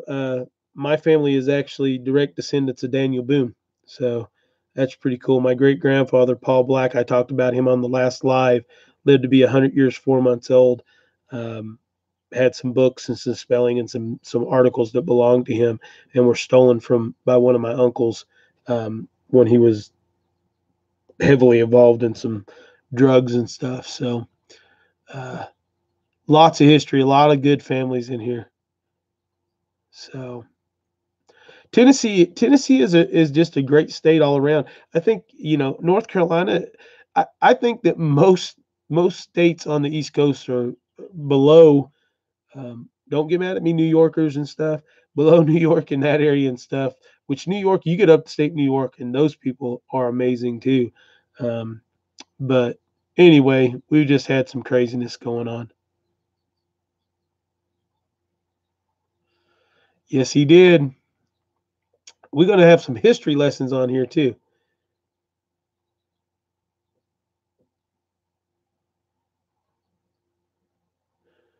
Tamara Butterworth, I am blessed to have went through a lot of training. Um, I don't know if you've watched any of my videos or anything of that nature. Um, my whole life these have made my living, one way or another, and most of them have required them to get broken and beat up and hurt, and the rest of my body beaten up and hurt and broken and needing nurses like Miss Anna and them to help me take care of it, but all in the name of freedom and the good Lord up above, and making sure that we have the right to have these conversations, to not like guns, to not like things that are going on, and be able to speak about it, and to be able to love guns and speak about it. So, um, it's one of those things that the gun stuff, the prepping stuff, the gardening and the homesteading, it's in my heart. So I love to give praise to God and put it out there and let everybody understand that. You've binge watched all of my videos. You're a nurse too. Awesome.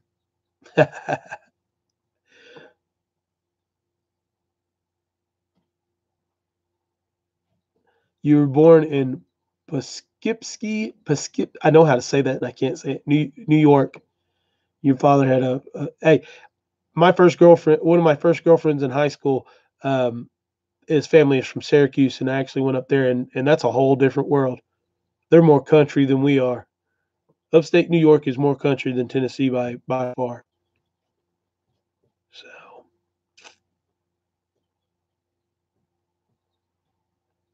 how many nurses do we have on here? Give me a nurse on here. Just come through and just say nurse.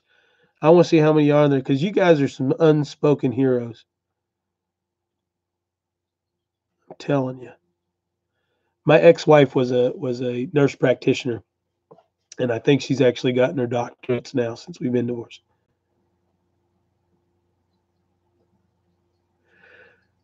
Constant Spirit nurse, Mim's nurse, Joyce is a CNA. That works. Gmail's Garden is a nurse, RN for 20 years. Grandma's Too Happy Homestead. I was a medical assistant for 2 years before I had children. That works. Is it Ellen White or Elon White? CNA.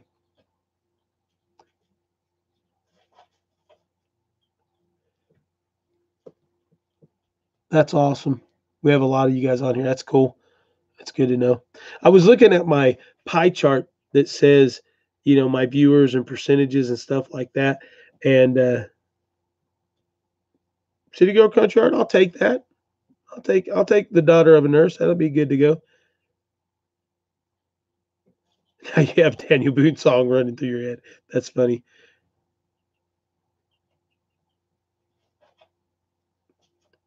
Carol, you're a special woman anyway, and that just makes you more special. Awesome. Email address. Here it comes, guys.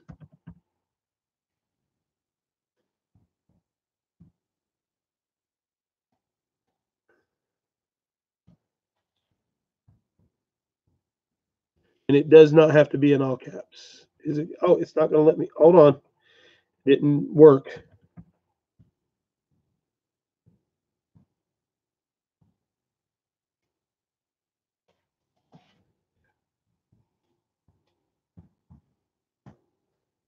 It's Privet Chris 94 at gmail.com. There, Ivan.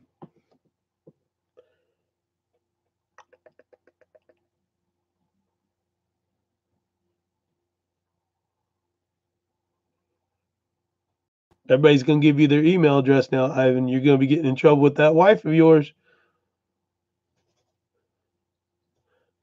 Samson, you always count, and Combat Lifesaver is amazing.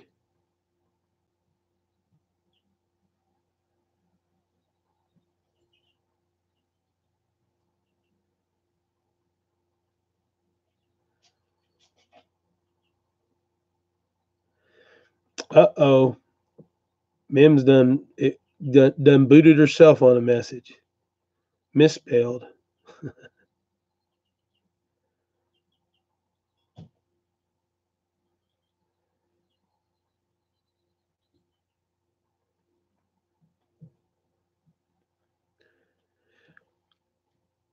My daughter that's in the Army, combat medic. Her husband was too, but was medically discharged. Tell them thank you for their service. That's a hard job in the military too.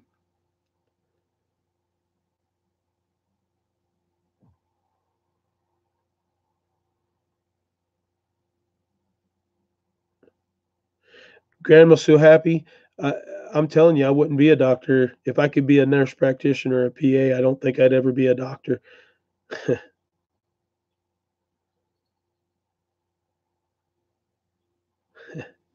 Oh, cool. Mims has got my email on there going on now. So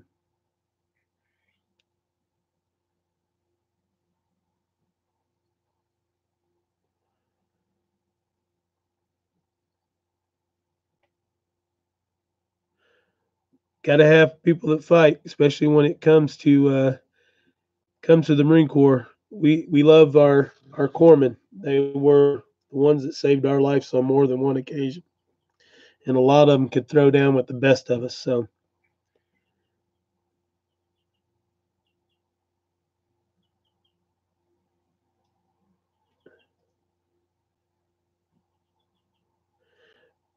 Grandma's so happy you gonna make me cry, girl. You gonna make me. I just ooh. I'm telling you. When I was on the job, every partner I had said knew that if it involved children, they needed to take the lead because if I did, it wouldn't be good.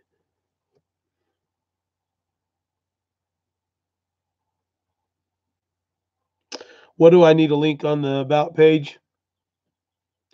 Mims's Garden. What have I not done?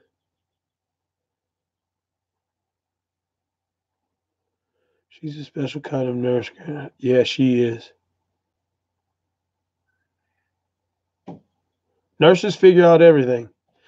Ivan, I will when we get off of here. I'll check my email because I'm too stupid to check it while on here without kicking me off. My email is on most every video.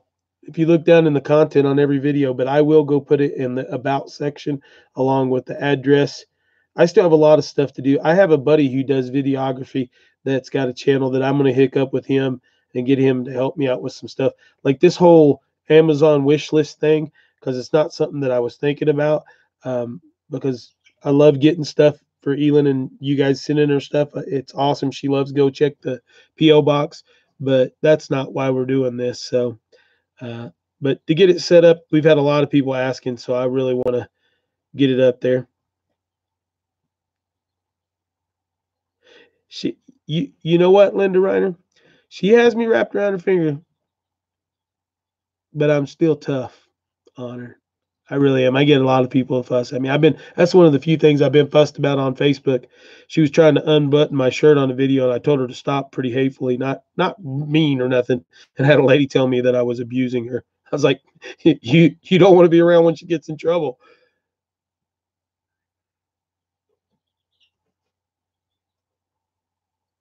Okay, Mims, I'll make sure that gets on there, Anna.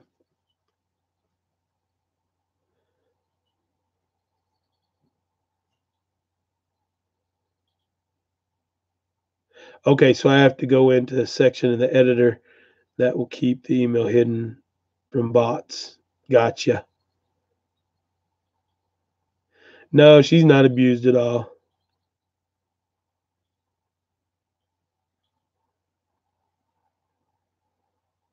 City girl, country heart. You're a strong woman.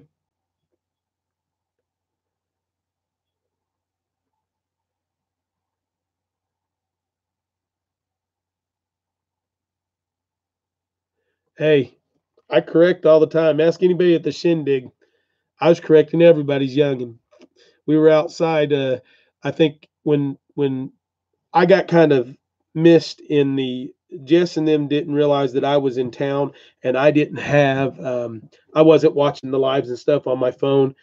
So I didn't get the invitation. I had the invitation, but I didn't get the invitation to go over to the pre warm up shindig party at Jess over at Roots and Refuge. But there was a lot of other people that were in town that weren't watching stuff that single man, you're awesome. Tell her thank you, thank you, thank you. And tell your oldest son thank you too. Um, but we ended up with about, I think at one time 40 people sitting outside by my hammock in Eland's hammock just playing, and the kids were all playing. And at one point in time they all got real rowdy and got up on top of the tables and were running around on the tables. And I turned around and in my best drill instructor voice, which I will not do on here because the baby's asleep, and I barked out, "What do you think you're doing? Did your all's daddy make glasses?" And they all turned. Everybody in the group got quiet, and the eyes got big as his Coke bottle cans. And I said, "Are you all glasses? Do we put milk in you or something? Because why are you on that table?" And all the parents started laughing. And them kids got down off the table and stuff. I said, "Sorry, guys, I'm just going to treat them all like they're mine." And everybody there was like, "Yeah, you can just treat them as they're yours. It's okay."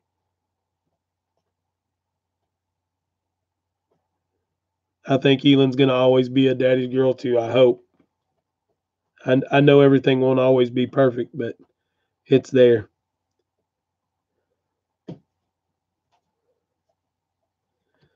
Grandma's too happy. Oh, my poor babies. They all have fun. I actually, the Haskin family vlog, Amber, she come over to me. She said, "My boys love you." I said, "Your boys love me." I said, "Why is that?" She goes, "Because you talk to them just like I forget what it's something like you talk to them just like their daddy does or something." But it was funny because I just kids need to behave, but they need to be kids, and I love it. Those boys, the Haskin family vlogs boys, they're very talented, and they are all boys. Let's see. Put your questions in all caps if you have them for me. Grandma's so happy I've missing you. Okay, because I'm getting confused. City girl, country heart, you confusing me, girl.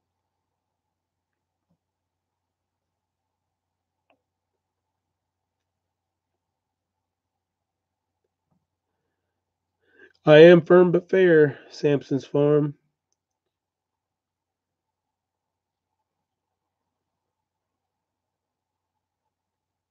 Anna, I'm sure they do. I'm sure they love you too.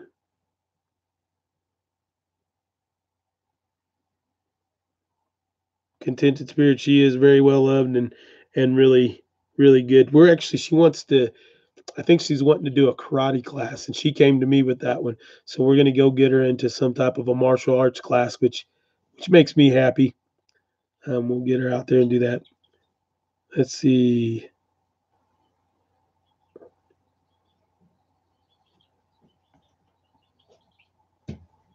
Oh, that's not toward me.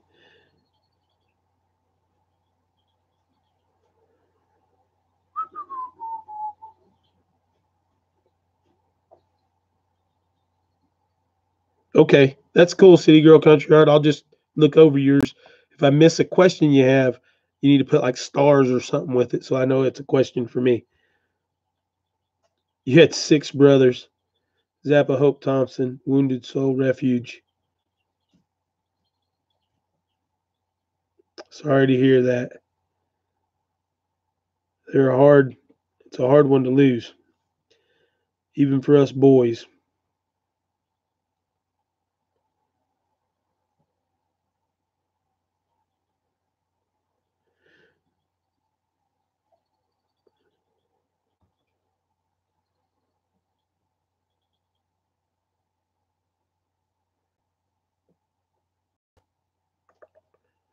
Okay, G Mulgarden. Also, martial arts will teach her self discipline and build her core strength. Yeah, I think so too. And that's one of the few things that we do. We run around and play. If anybody saw her, Samson Farm saw her. We run around. She has stamina forever, but I think it's because she's little.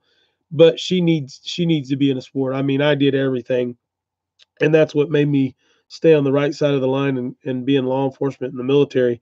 Um, they, if it wasn't for football, wrestling, DECA, ROTC, cross country, track, shot put, and anything else that I could throw myself into the middle of, I could have very easily have ended up in jail as much as I did as a federal law enforcement officer. They ain't teenagers yet. The trials are yet to come. Eli, um, I raised a nephew who is now 27, and I've had my taste of the teenage years because I had him from 13 up.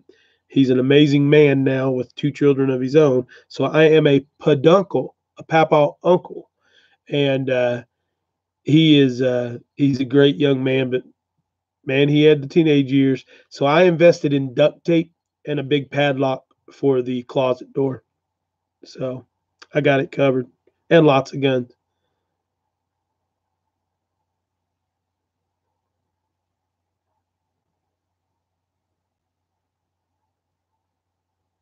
Yeah, Megan Daniels, I think activity is definitely the key for kids. I know you weren't kidding, Eli. I know. And I was only halfway kidding about the duct tape.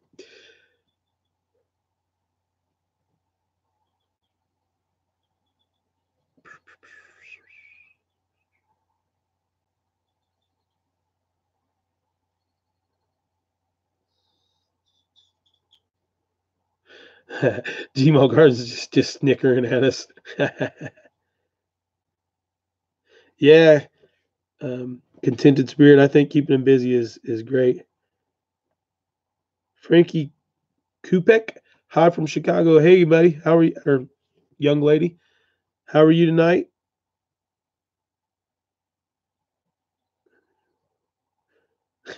Anna, you're crazy. The Tinker's wife, thank you for joining us.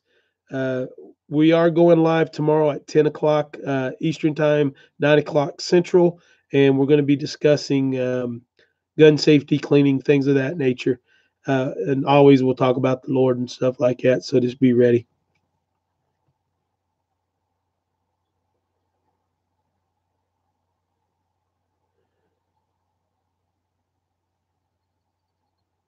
Is it Francine? Am I saying that correct? I'm horrible with names, guys. I'm sorry.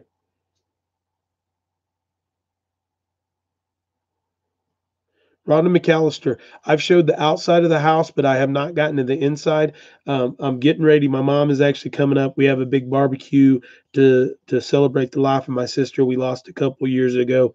And when we get the house really just straightened up and cleaned up good, I'll run you through it. It's not done by any means, but you'll enjoy it. I think most people enjoy coming up. Got a couple of things done. I think the other life, Ivan and them are going to come up, but it's going to be a month or two at least before I can have it secured up to where I could have company like that over for a while. Everyone love your children. I lost mine only child too. That's what I loved on it. Joyce, sorry to hear that. Um, Hugs and kisses to you, girl.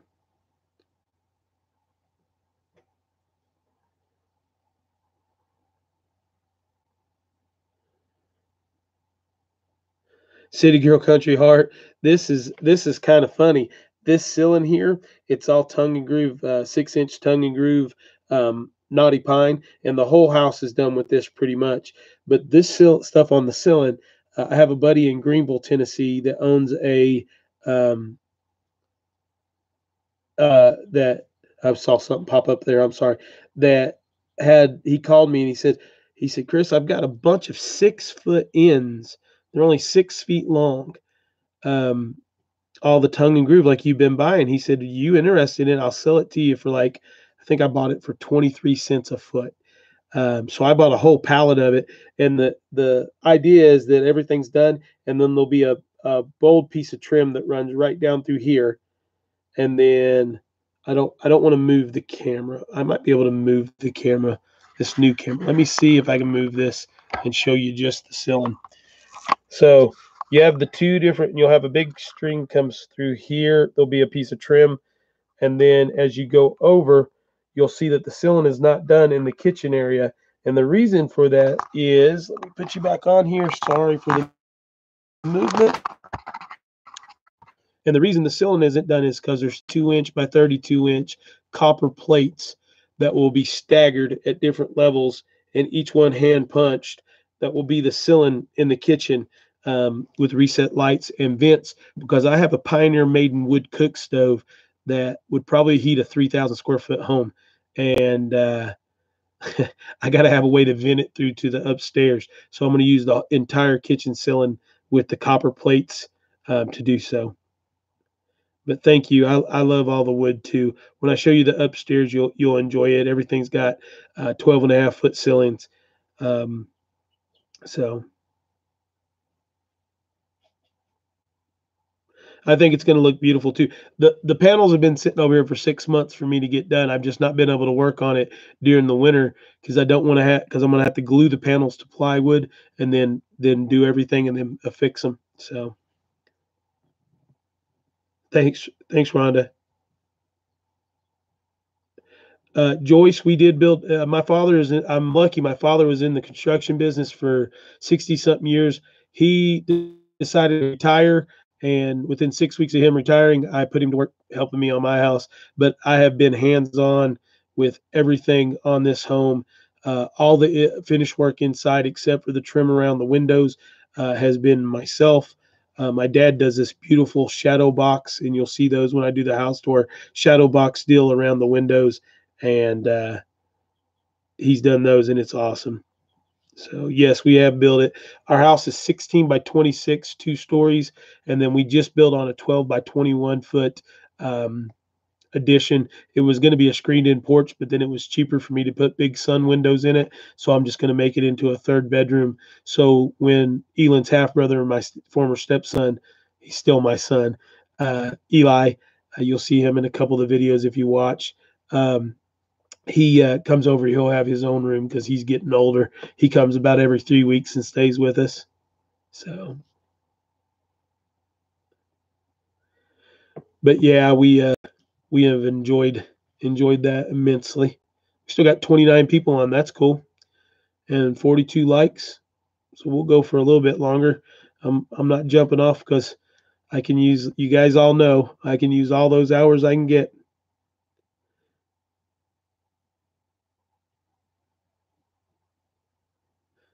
My uncle makes stained glass. That's when it is, and actually, it's a stained glass rim around it.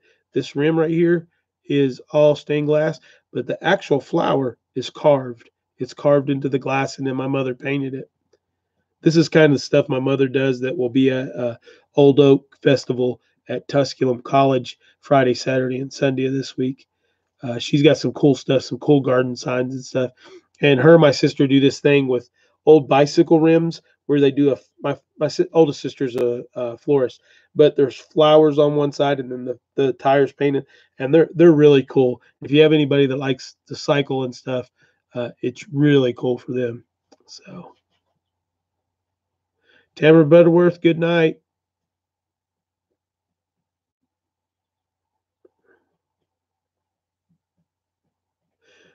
Yeah, Carol, you can use it in the bathroom. You just want to use you can use a gloss or just any type of sealer and put on it. It does. None of this is stained because I'm letting it, oh, patina.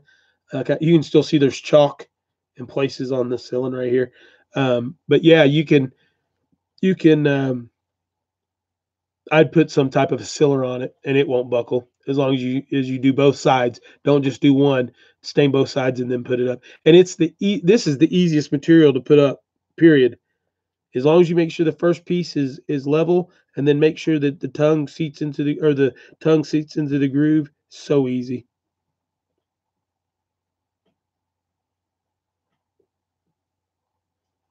Thanks, Rhonda. Um,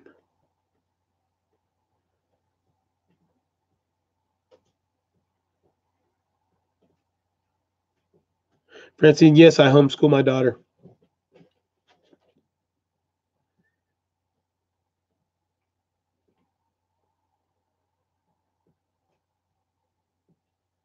Megan Daniels, that boy is mine.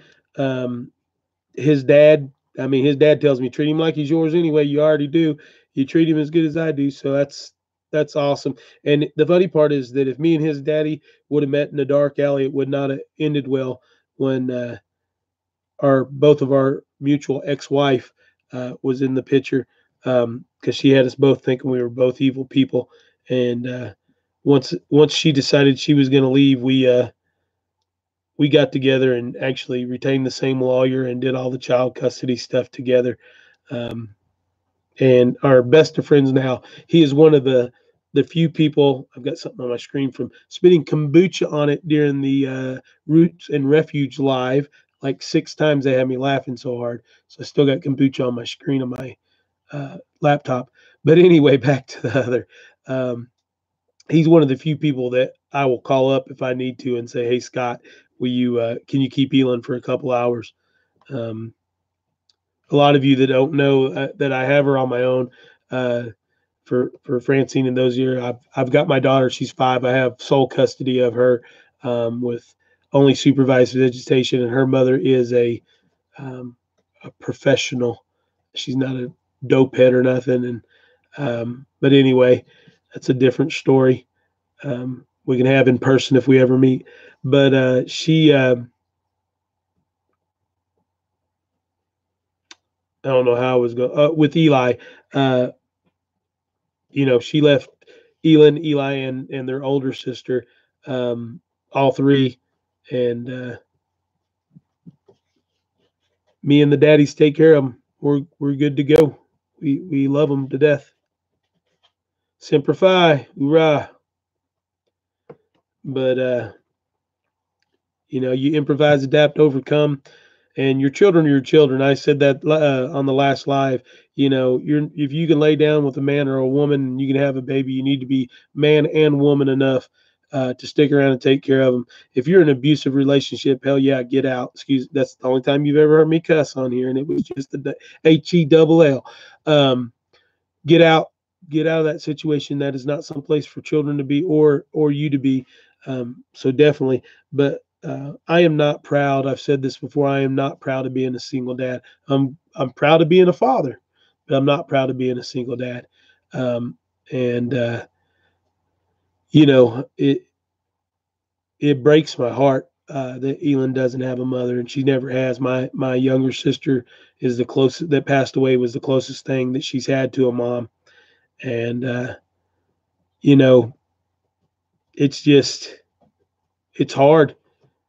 She asks about her mom all the time, and I tell her, and we talk about it. But you know, what do you do? We keep going. We're searching. She tells me all the time. She says, "Daddy, we're looking for a queen," and I say, "Yes, we are." She goes, "But you're picky." And I said, "Yes, I am." She said, "I'm so glad."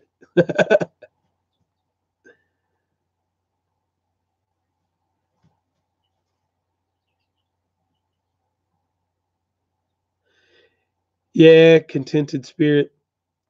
Your name says it all, because you have to have a contented spirit to handle that, and let the good Lord would judge them. I will weigh and measure them by their actions, but He can judge them.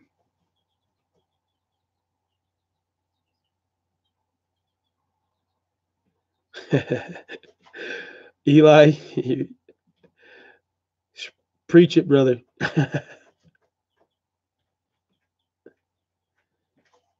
Contented spirit, lost a dad when she was 10. That's great. That's like with my little sister that passed away. Her oldest, Kylie. Um, man, oh man, oh man, has that girl had a rough run. I said it the other night. She lost her father, then her grandfather, and then her mother in 18 months, and was in the first year of college at the University of Tennessee. That's why you're so cool, Anna, is because your dad raised you. And yeah, she will be just fine. Mims's garden.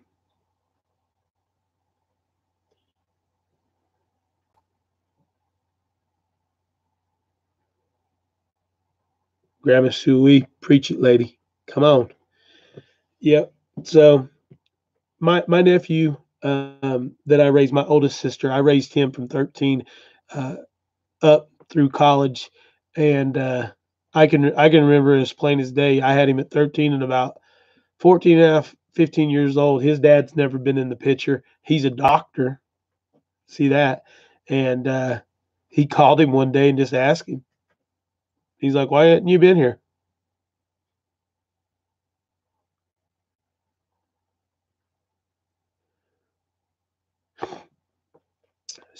City girl, country heart. That's exactly the way needs to be. Um, just don't forget that he's got to put you on a pedestal. You gotta love him too. It's hard to break down some walls. I'll tell you that all you ladies on here that are single, that are looking for a man, this is what I'll share with you, um, from a man's side of getting into a relationship after being hurt and being left. So if you guys want to hear that, I'll discuss that with you and tell you my part of it, and maybe it'll help you. Uh, Gmall's garden. I know where you're going already. Um, but walls are on both sides. But if a good man comes in your life and you set a wall up too hard to break down, um, everybody says a good man will keep working on it and keep claiming it, but some women just keep putting up those walls, and this is not a negative thing, but you have to at some point in time, and not 2 and 3 or 4 years down the road, um, choose carefully. um, uh, it's I'm a 45-year-old man, and I'm not looking to play games and take 15 years to get to know somebody because somebody else was a jerk in their life. I'm going to come in as a good man. You're going to know who I am. We're going to talk. We're going to enjoy it. And I ain't going to ask you to marry me in 28 days, but I ain't going to wait a year or two. If I know it's right and it's there and the Lord's touched me and made it that way, it's going to be that. It's going to be right there.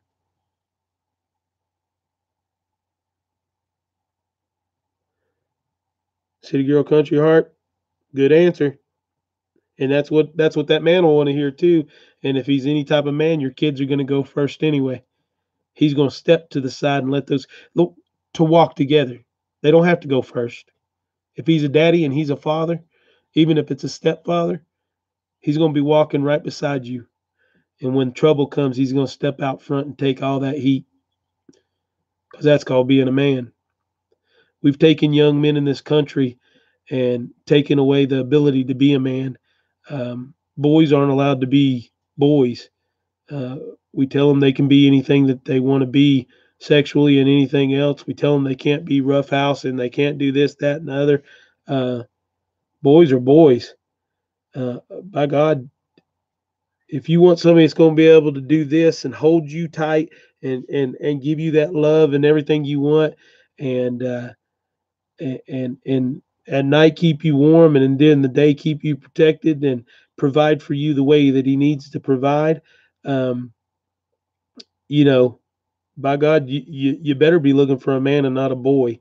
You better start raising some boys, to be men, uh, because there's not many, um, ways for a young man to be taught. We have a bunch of great people. I love our young people. We can't say that they're all snowflakes, because look at these men and women over here serving and dying for us, and even more than dying, coming back horribly wounded and stuff. I mean, we have men, but then we beat them down.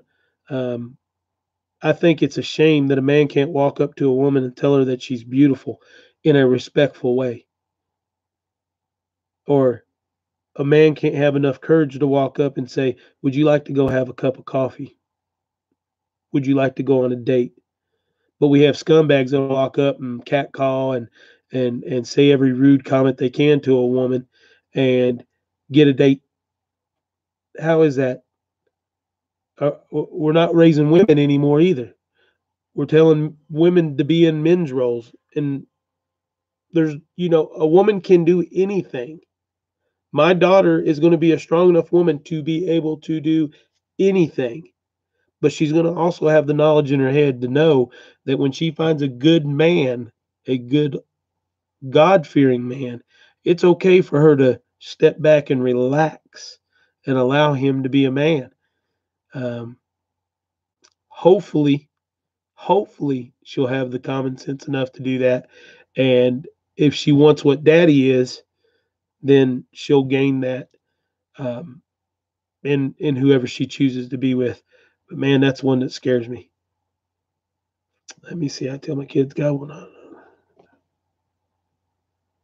Absolutely, city girl, country heart. Uh,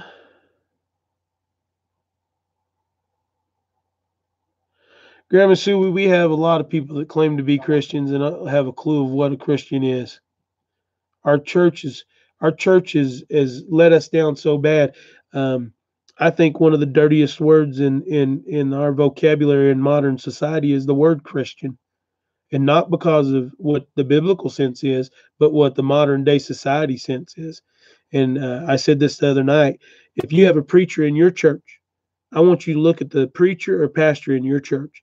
If your preacher or pastor in your church has been more than three or four churches, he's not looking to preach and save the souls and the lives of those men and women around him.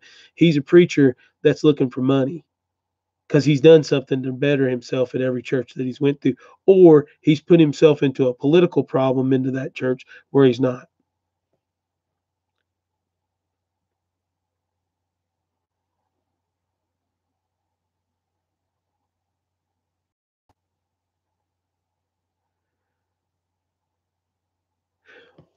Yeah, Anna, that's what I'm saying. I want her to know how to do everything. She needs to know how to be that best to be that best part. What I'm looking for, she needs to know how to be that best partner, that best soulmate, that best second, that best hand to that man, and be able to do anything, absolutely anything, but that it's okay when a good man comes into your life to be able to let him be a man, I guess is what I'm trying to say.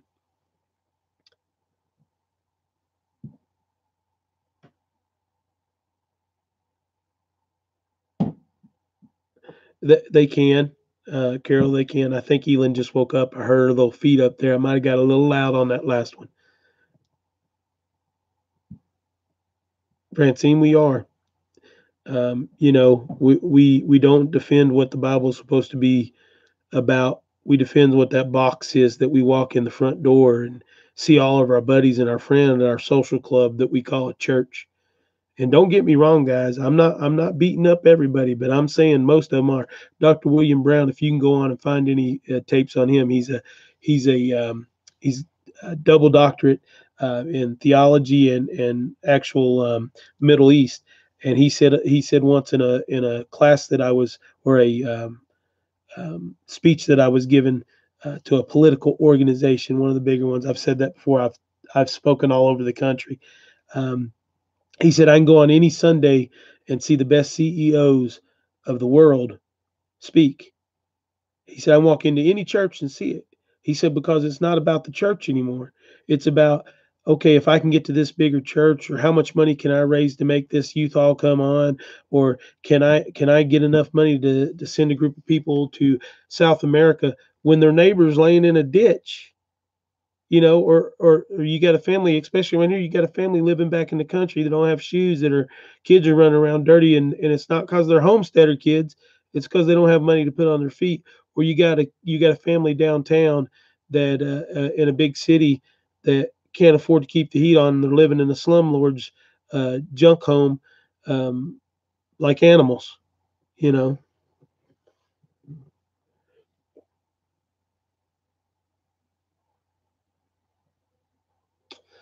City girl, country art. I like that. Well said. My church is where I sit and read my Bible. Right now, this is my church, and I have 27 people in it with me, listening and going.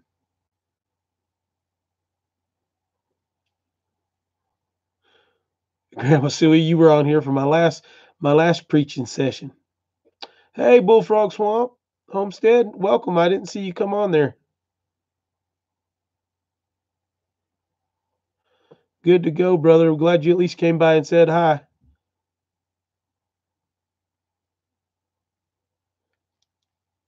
This was another test, Bullfrog Swamp Homestead, and we're 2 hours and 15 minutes into it.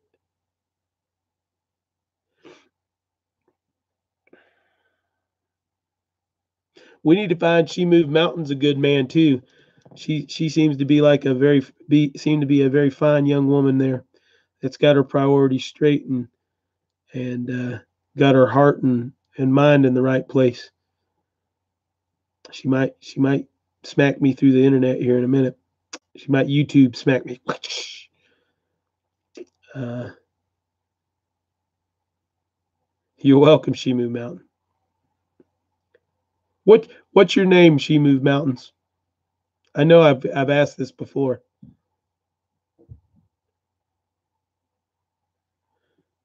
Hey, Floyd Darn, how are you?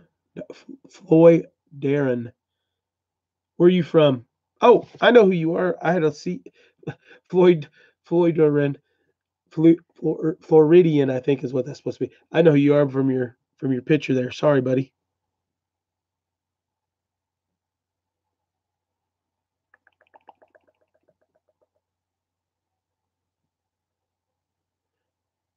Gmo's Garden, Terry. Okay, man, we got a bunch of Terrys here. City Girl, Country Heart,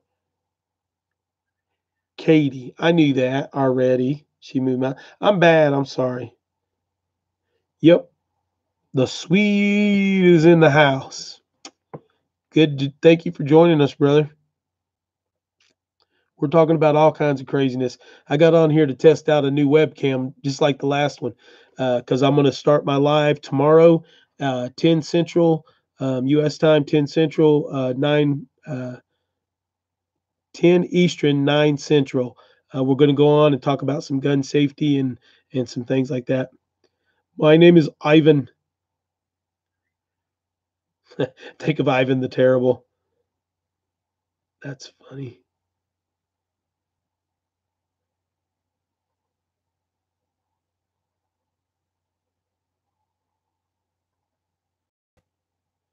You guys want to hear a good story about Elon's brother, Eli? I guess it was 6 or 8 weeks before we found out that my ex-wife was pregnant with Elon. He came to us and he said, "You have a baby in your belly and its name is Max." The ex-wife looked at him and said, "Do what?" He goes, "You have a baby in your belly and its name is Max." And I said, "Okay." 6, 8 weeks later, we come back. She says, "I'm pregnant by 8 weeks." Eli was dead on the money. So we didn't do an ultrasound to see what the baby was, or anything until later when we needed to make sure some things were okay. And oh, you're on your phone, Anna. I'm sorry. And so when we found out it was a girl, we decided to go with Elin Max. So her name is Elin Max Prevet. So pretty neat.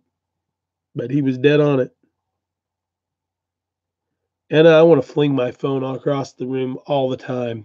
I hate it. I have fat fingers and I've got dyslexia. And if you guys ever chat with me, other than me putting my email address or anything, or you watch me on other lives and I'm chatting and stuff, um, sometimes some things that I come out sound like complete garbage. I have severe dyslexia. Um, I mean, bad. So just anyway, just heads up.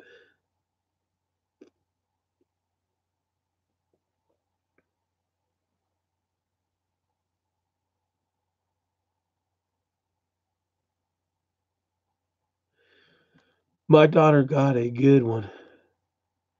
She was raised on honesty, tough love, and church regularly, and never given up on even when the church told me to kick her out. God said no. I like that contented spirit. We got to take care of our children. And sometimes the hard love and putting them someplace where they have to learn to grow up quick is good, but we got to be there.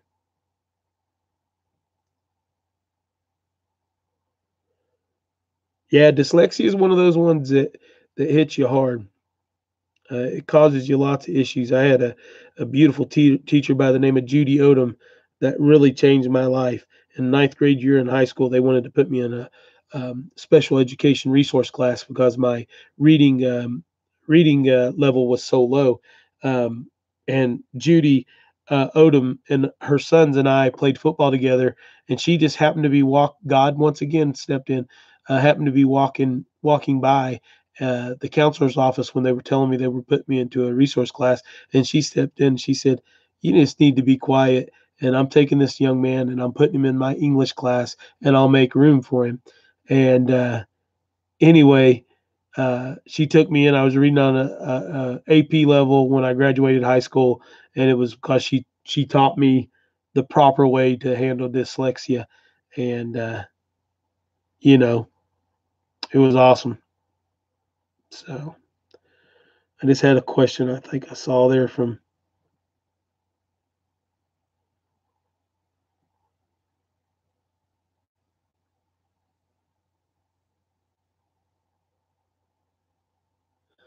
No, I did not know that the other life. Ivan and John is the same name, and the meaning is God is forgiving.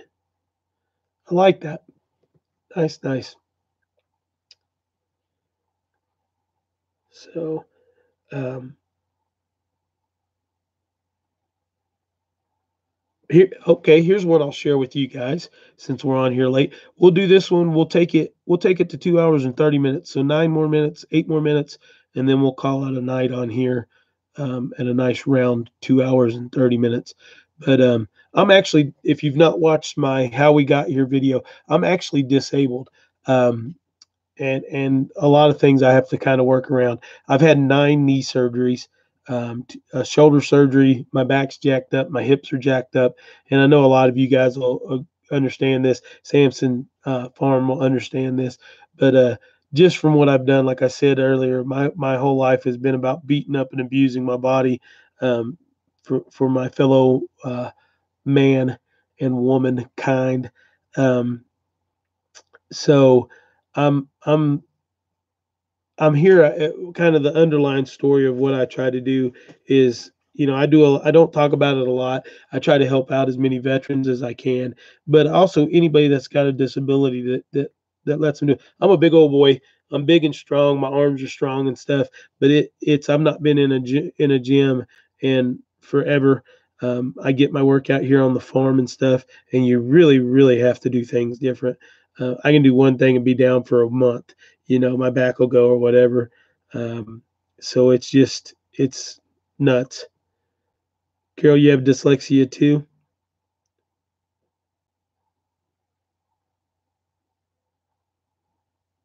It's because you have that artist soul, girl.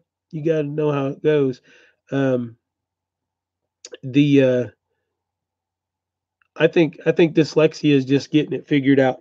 If you can figure to click that little switch and continue to click that switch on a daily basis, on a minute basis. When it comes to me, mine is all set toward um, spelling. Like reading, I don't have a real problem with reading.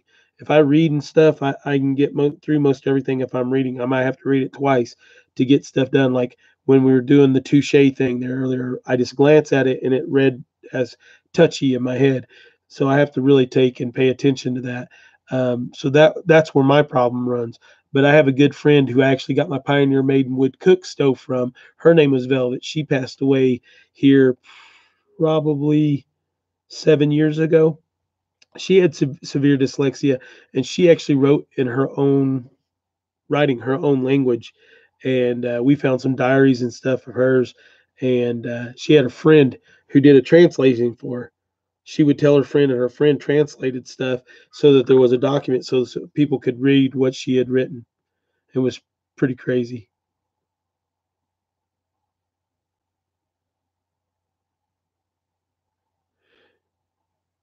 Ellen White, me too, Chris. I do my best at what I can do. Absolutely. I can do a lot more than most people can anyway.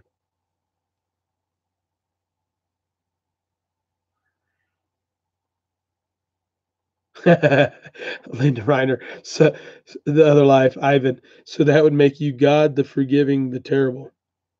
I like that. Pretty cool.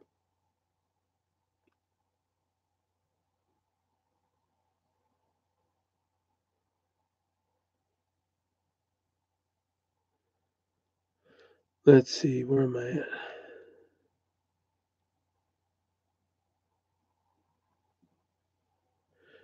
7 out of 7 out of 10 Marines I know are disabled because of their sacrifices. I can thank you enough for your service, Eli.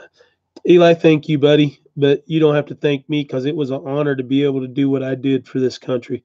Um, I'll walk up and I think people, I'll see these older veterans with hats on and stuff, and it's just it's crazy.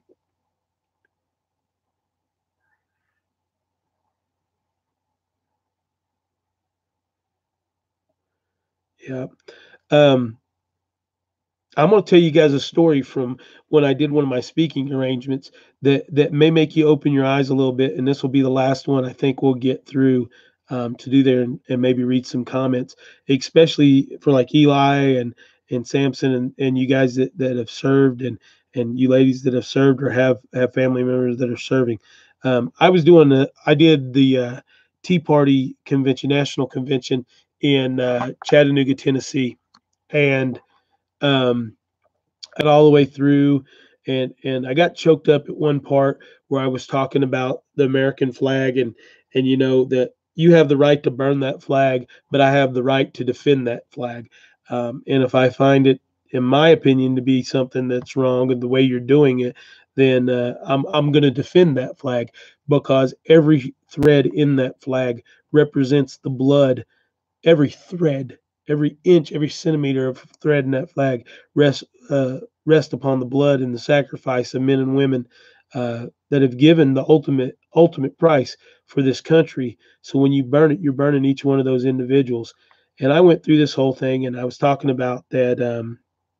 You know why I thought that we were in the state we were in, and that it's because that we didn't have individuals coming up in this generation that cared about anything, and that we've destroyed this the baby boomer, and baby boomers don't get mad at me, but our boomer generation where we had so many children, and we didn't teach our kids, and that's where it started. We weren't teaching our kids to be um, men and women. That's kind of where it started out and stuff.